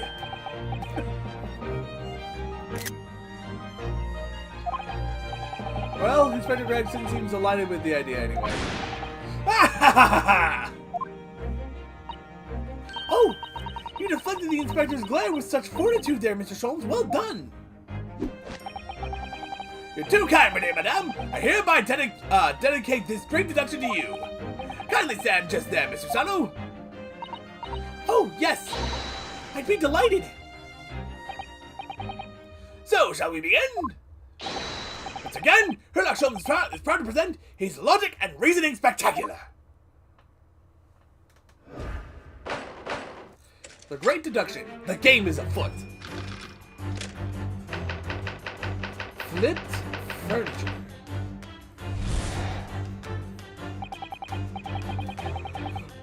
Oh, sorry. It's plain to see that this room is in complete disarray. The bed, the table, and chairs, the lamp, everything is upside down. Almost as if every item in the room had, until recently, been happily positioned on the ceiling, before falling straight down onto the floor. Every item in the room is on the ceiling?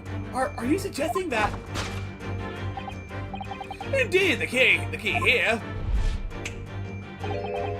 I see some text on the bottom of that chair. is gravity. It would appear that technology has at last succeeded in freeing us from the great pull of the Earth.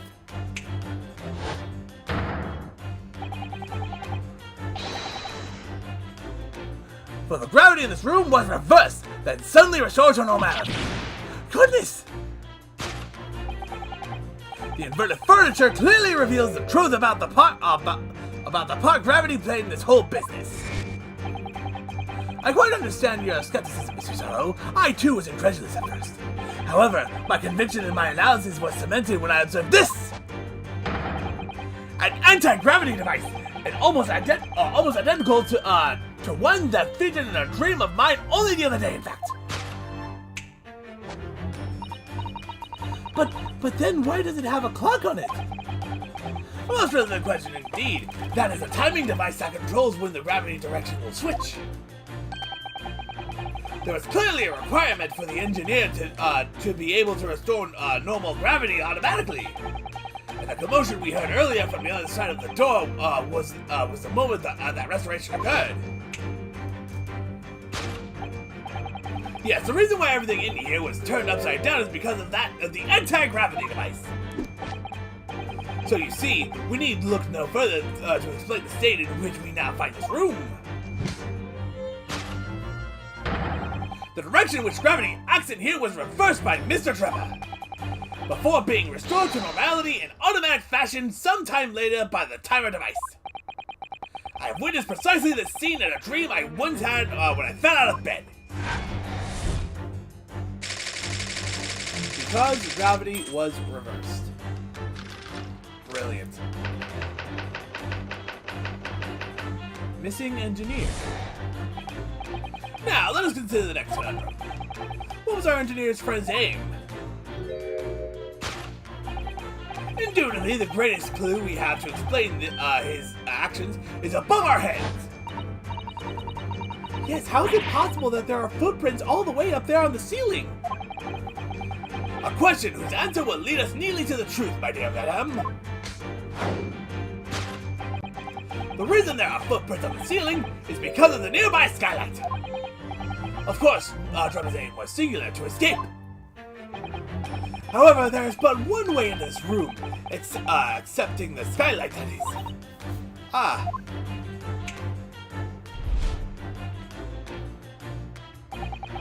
By inverting the gravity in here, Trevor was able to fall conveniently to the ceiling and make his escape via the otherwise inaccessible skylight, leaving those footprints behind on the way.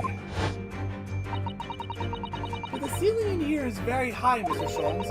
If the gravity reversal was sudden, wouldn't Mr. Trevor have fallen up to the ceiling rather violently? Falling up is both scientifically and philosophically a rather interesting concept, I feel. But the man was cornered with nowhere to run, so escape through the skylight was his only option. You may recall that I found this in the room earlier, which I believe offers a solution.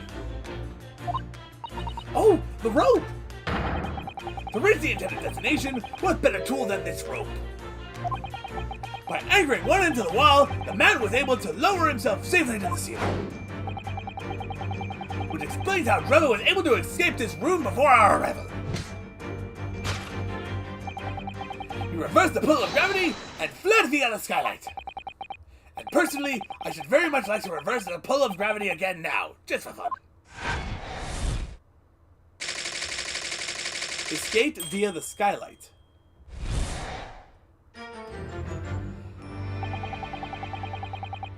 This concludes Herlock Sholmes' great deduction of this topsy-turvy puzzle.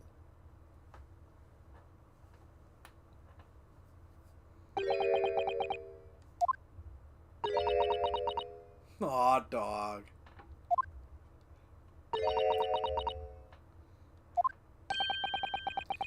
She's completely spellbound. Mr. Sholmes, there is just one thing that troubles me. I don't expect nothing less. You're destined to be troubled by just one thing for the rest of your life. The thing is such a thing actually possible? An anti-gravity device, I mean? I would say that with man's current scientific knowledge at the turn of the 20th century, It's no more possible than instantaneous kinesis. So it's not possible. But your whole deduction hinges on it. Ah, but my dear fellow, when you have eliminated the impossible, whatever remains must be the truth.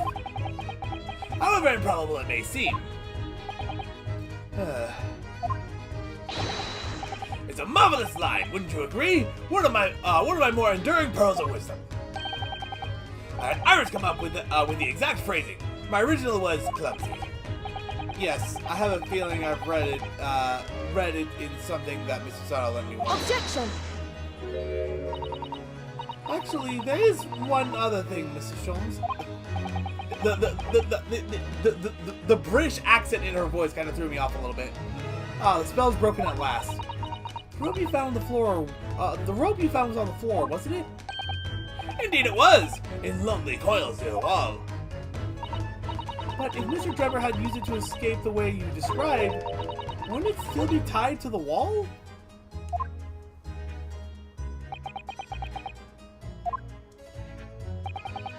Mysteries inevitably unravel in the end, as I think you'll find two ropes. And as evidence as such, you need only look at the mystery you face in this room, now skillfully unraveled. That argument is as circular as the coils of rope. I think perhaps we might need to give Mr. Sholmes the usual little helping hand. I'm sure with some minor corrections, the great detective's great deduction will lead us to the truth. Yes, you're right. We must do it quickly, before Enoch Drebber gets too far away. If you're ready, then let us resume. Herlock Sholmes, logic and reasoning spectacular. Course correction. Hold it, Mr. Sholmes.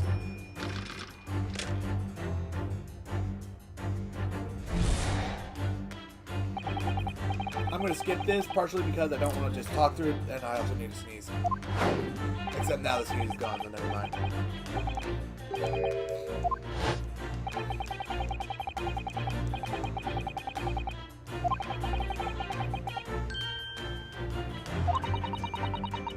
Oh, excuse me.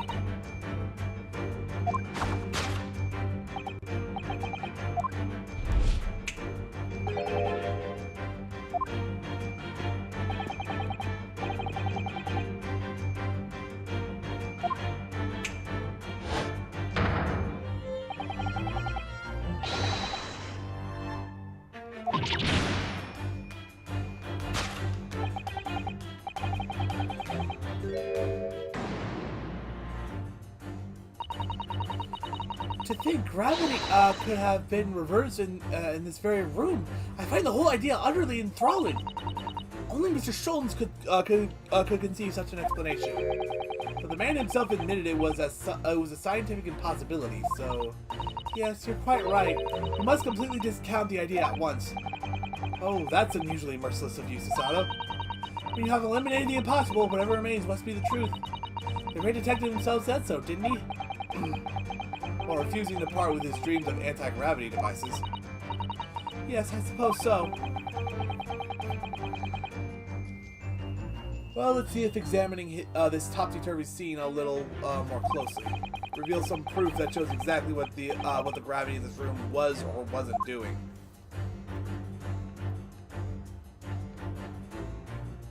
Upright vase. This would have been broken. Well, I wasn't expecting to find a pretty bunch of flowers in here, that's for sure. Ah, look at that!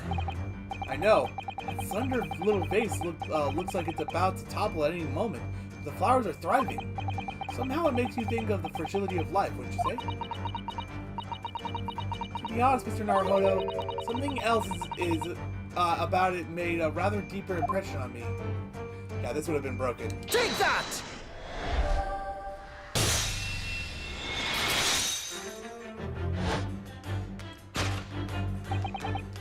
Upright vase clearly reveals the truth about the part gravity played in this whole business. Upon my word, Mr. Naruhodo, you surpassed yourself by completely turning my argument on its head. Trying to impress your assistant here, perhaps? No one is trying to steal your spotlight here, Mr. Sholmes. Trust me. As you rightly say, though it appears at first glance that all the furniture in the room is upside down, this unassuming slender vase is standing keenly to attention. And unlike the large safe, there's nothing affixing it to the floor. And that's the exception that breaks the rule. In short, much as it pains me, the gravity of this room was never inverted at all! My deepest sympathies for your loss. Oh, poor Mr. Sholmes.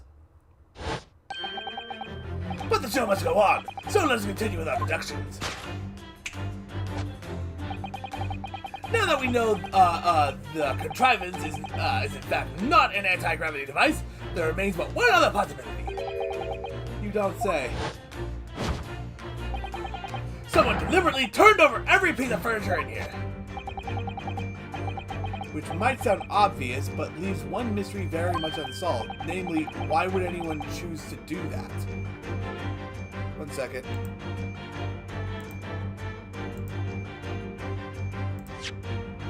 Let me know open the court record. Quite! And naturally, there is an explanation. Yes, the reason why everything in here has been turned upside down is because of the anti-gravity device. He's absolutely determined that this device must have something to do.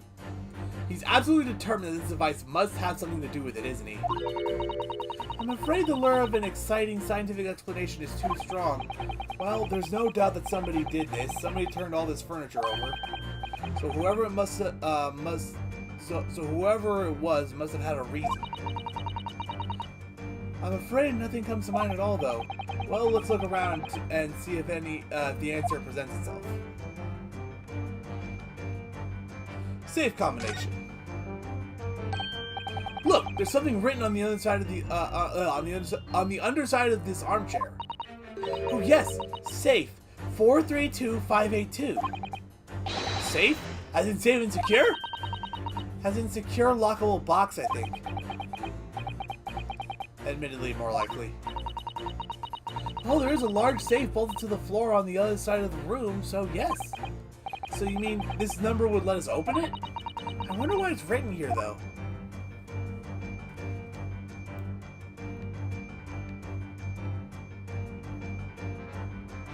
Oh, I want to save. Take that! No, that's right. Yes, the reason why everything in here has been turned upside down is because of the safe combination. Precisely! I believe, Mr. Naruto, that you had a very similar experience once, did you not? Yes, last year. When I bought a lottery ticket and noted the ticket number on the inside cover of a book just in case. That's it! But people are forgetful souls at heart and always make a written note of important information. Just keeping the ticket itself safe would be more sensible, I think. And what, pray, happened next, Mr. Naruto? When the day of the draw came around, I'd forgotten which book I'd written the number in and had to turn my room upside down to find it. That's it! But people are forgetful souls at heart and always forget where they note things down. Not if you always note things in the same place. I actually won the second prize, you know. But I couldn't remember which magazine I'd slipped the ticket into. Hold on, I wanted to read that. So I had to turn my room upside down. Thank you, Mr. Naruto, but I believe I've proved my point now. Which is that a very similar scenario has clearly unfolded in this room. Finding himself requiring access to the safe, the occupant of this room needed the combination code. He remembered that he'd written it on the underside of a piece of furniture, but forgot which one. Leading to the state in which we now find the room. Yes, Driver returned all the furniture in here in a desperate hurry to locate the combination code that would unlock the safe. To find the safe combination. Solved.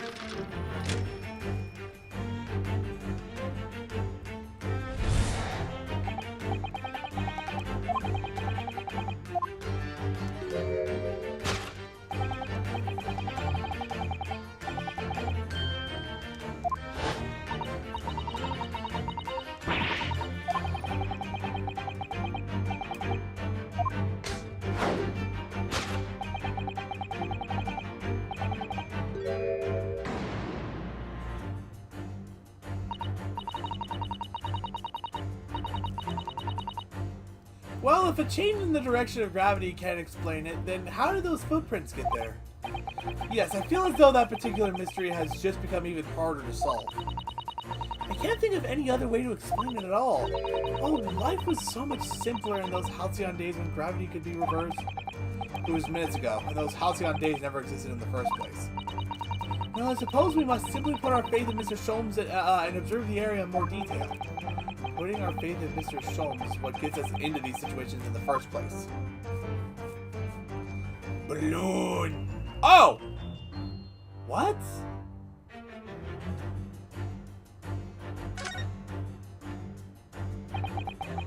It's hard to believe, but there's a shoe up there, look! Oh yes, and there are more footprints on this little balloon too. Perhaps the shoe was thrown up there and became lodged, do you think?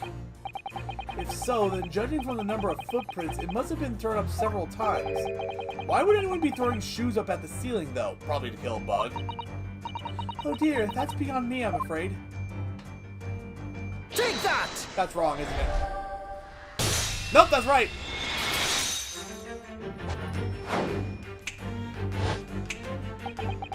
The reason there are footprints on the ceiling is because of the nearby shoe. And on closer inspection, there are clearly footprints all over the balloon as well.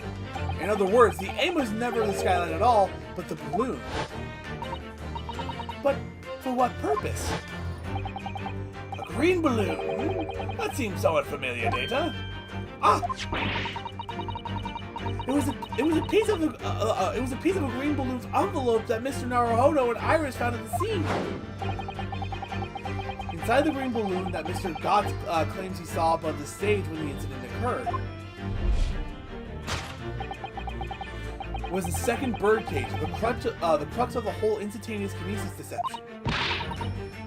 You mean to say, if we assume the balloon here is a model of the one used on the day, there's a strong possibility something may be concealed inside it.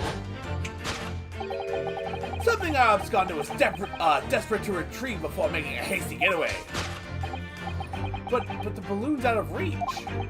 Hence why he resorted to a projectile, namely the shoe. Most probably, Drebber intended to tear a hole in the envelope by sealing it with a shoe. However, his efforts were thwarted when the shoe itself became a prisoner to those lofty heights. Oh dear, we desperately need to examine that balloon. If only there were some way we could see inside. You may recall that I found this rope earlier, which I believe offers a solution. Oh, the rope! To reach the intended destination, what better tool than this rope? Mr. Sholmes has managed to bring the deduction back to the rope! Alright, I have to admit, that was clever. So we just throw the rope up to the balloon and then pull it down to us on the ground. Which is much easier said than done, I feel. And it can take us a very long time as well. True. Perhaps we need a more surefire method. In fact, we already have one, don't we? We do? The crossbow? Are we seriously going with the crossbow? We're going with a crossbow, I guess. Take that!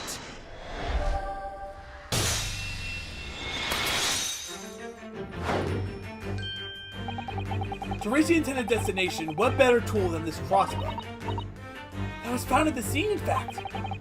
And in all likelihood, belongs to Mr. Drebber. If the man had only brought it away with him that day, he could have avoided losing a shoe at such a critical time as this.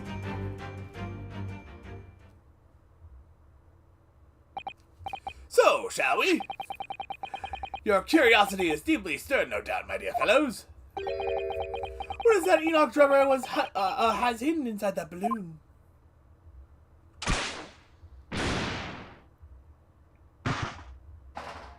The stolen head.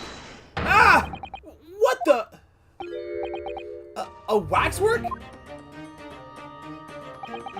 Indeed it is! A waxwork head inside a metal mask. A mask that is shut tight and fastened with a strong and quite impenetrable lock. So we can't see the face inside that means. Just a moment. This is the head of a waxwork model? Does that mean... Oh my goodness! I I see you've joined the dots, Mr. Sato. Excellent. Ah, of course. The headless waxwork model. The case of the abducted Madame Tuspel's model that you'd largely solved. It was only the head of the killer that was still missing. Indeed it was. But I believe Madame Tuspel's will now have to settle her sizable account with me. This, as you have now surmised, is the head of the infamous professor. Yes. But why is it here? This conclusively confirms my suspicions. The man responsible for stealing Professor from Madame Tuspel's and returning it Science to Terre earlier today was none other than Enoch Drebber. This is incredible. Professor Harebrain's case and the Waxwork abduction they're inextricably linked by Enoch Drebber's workshop. The Waxwork head. Alright, let's take a look at that. Well, it appears our logical pleasure cruise has come to an end, my dear fellows. I'm taking a look at that. Let me take a look at this.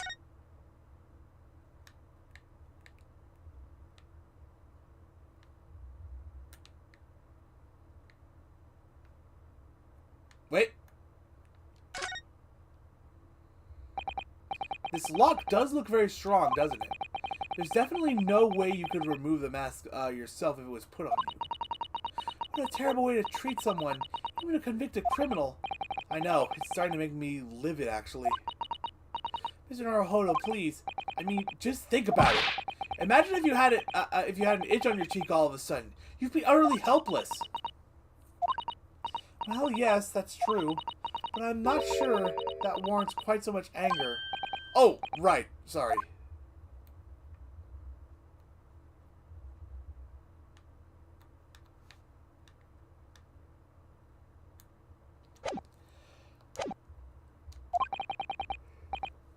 All that remains is, yes, to speak with the architect of this adventure. The architect? You mean Mr. Drebber? As it seems quite possible that he escaped via one of the skylights.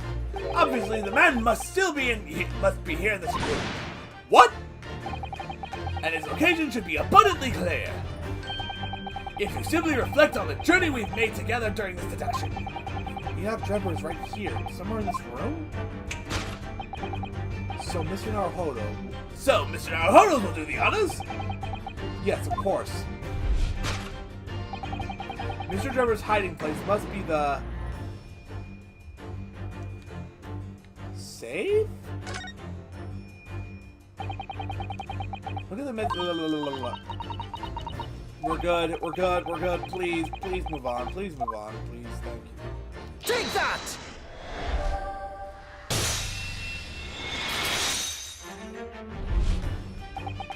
Before we gained access to this back room, we heard noises from in here.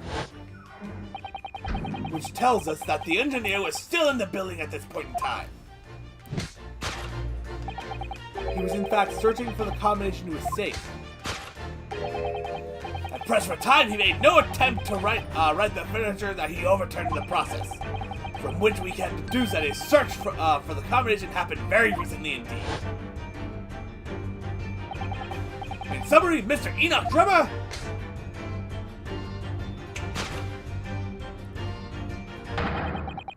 is at this very moment inside the safe. Thus conclude Herlock Sholmes' great deduction of this topsy-turvy puzzle. Inside the safe. Solved. Deduction complete. Elementary.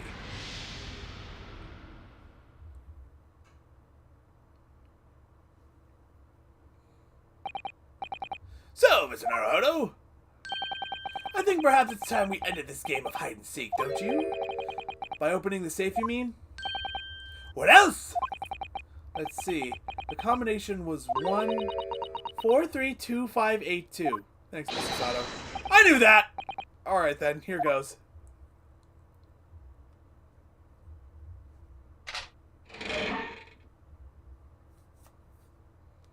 Hello, sir. You found me.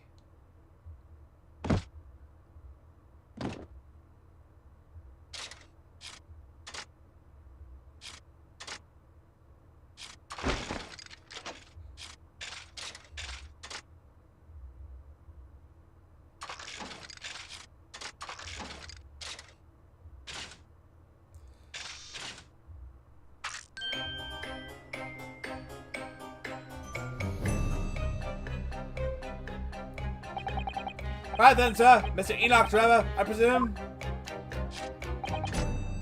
Correct. You better start talking. You tricked Professor Harebrained with that bogus machine you built.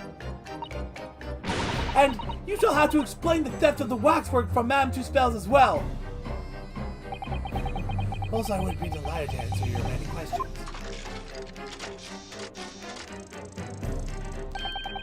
Personally, I would advise that you deactivate my little parcel first. Deactivate? Your parcel? The bomb. I refer, of course, to the time bomb. I left it in a most prominent position. Ah! Ha, ha, ha. I see. Stunned silence. You're all gearing up to die with me, then.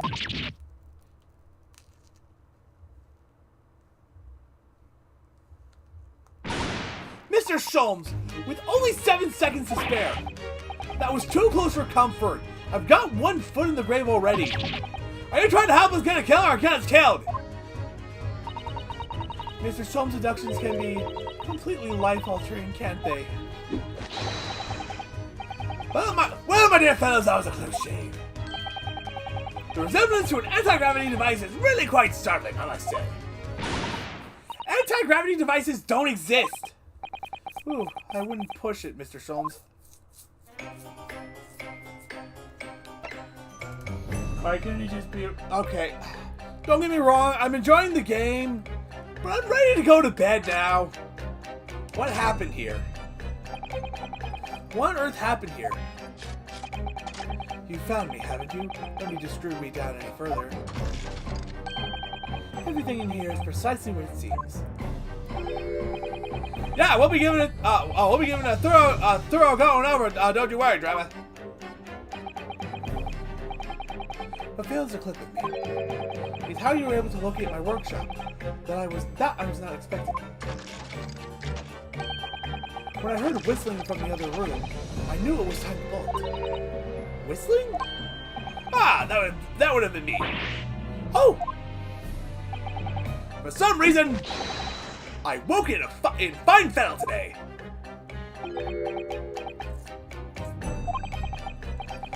No words, just tightly squeezed chips.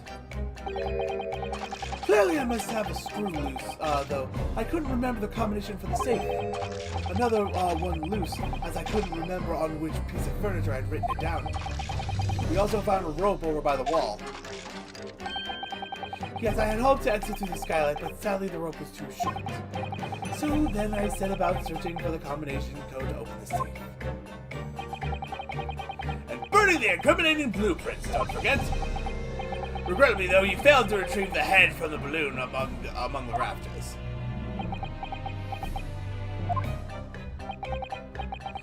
And after that, you hid yourself inside the safe?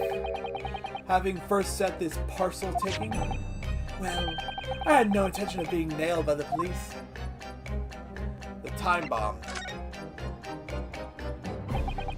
God, Deathwish, have you? Hiding right beside a ticking time bomb? I think he was hoping the safe would have taken the blow.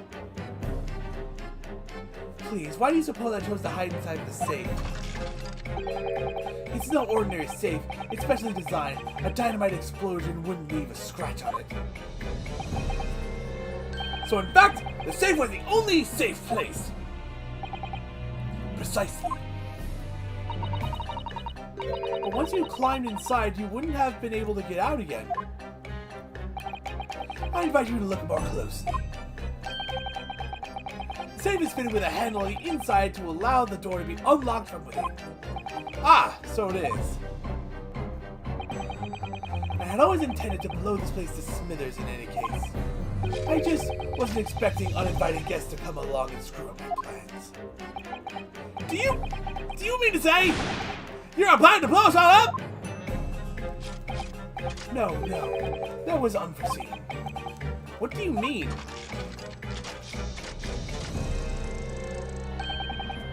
Most people run, you see, when they see a ticking time bomb at their feet.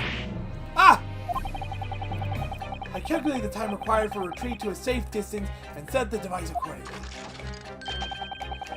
but use your seemingly endless discourse in here threw a spanner in the works.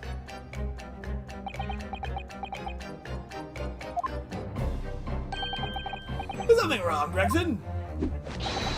Do I have something on my face besides the usual eyes, ears, nose, and mouth?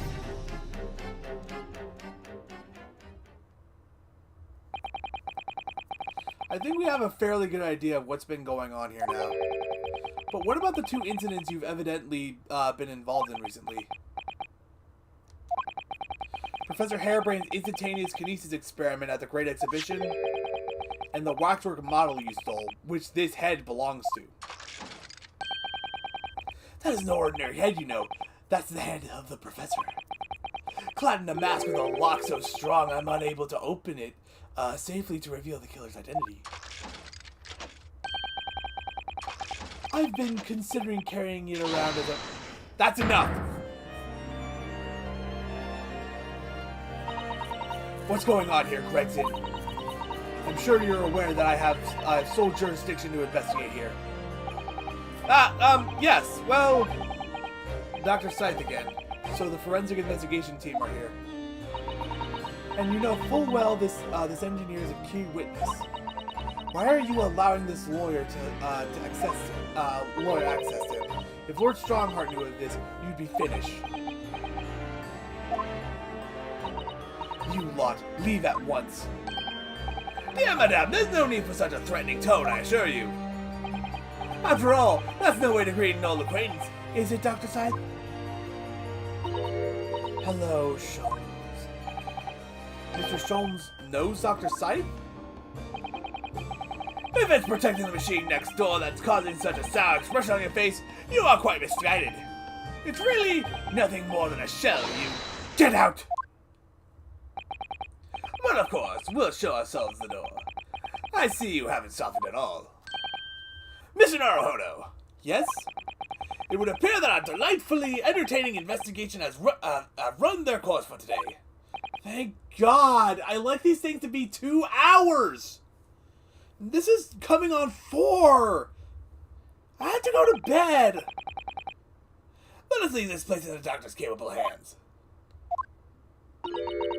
I said get out, now, all of you! Your presence here is not required either, Gregson. Understood. I'll just say one thing before I head off. If it wasn't for this lawyer and his companions, we'd never have found this place, and the whole workshop would have been blown to bits. There was a time bomb set in here that this lot disarmed. Inspector.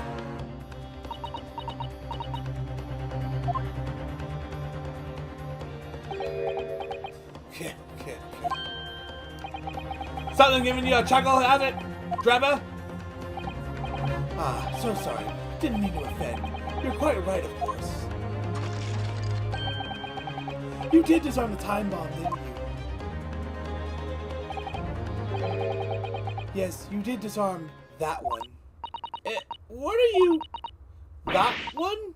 You mean... Okay, time to run.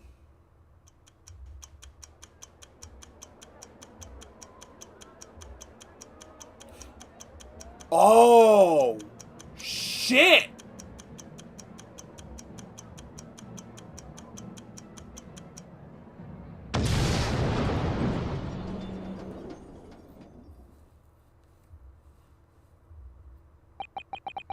It was an hour later that we heard the news of the enormous explosion that ripped through the experimentation stage at the Great Exhibition. Professor Harebrain's invention and all its secrets were blown away forever.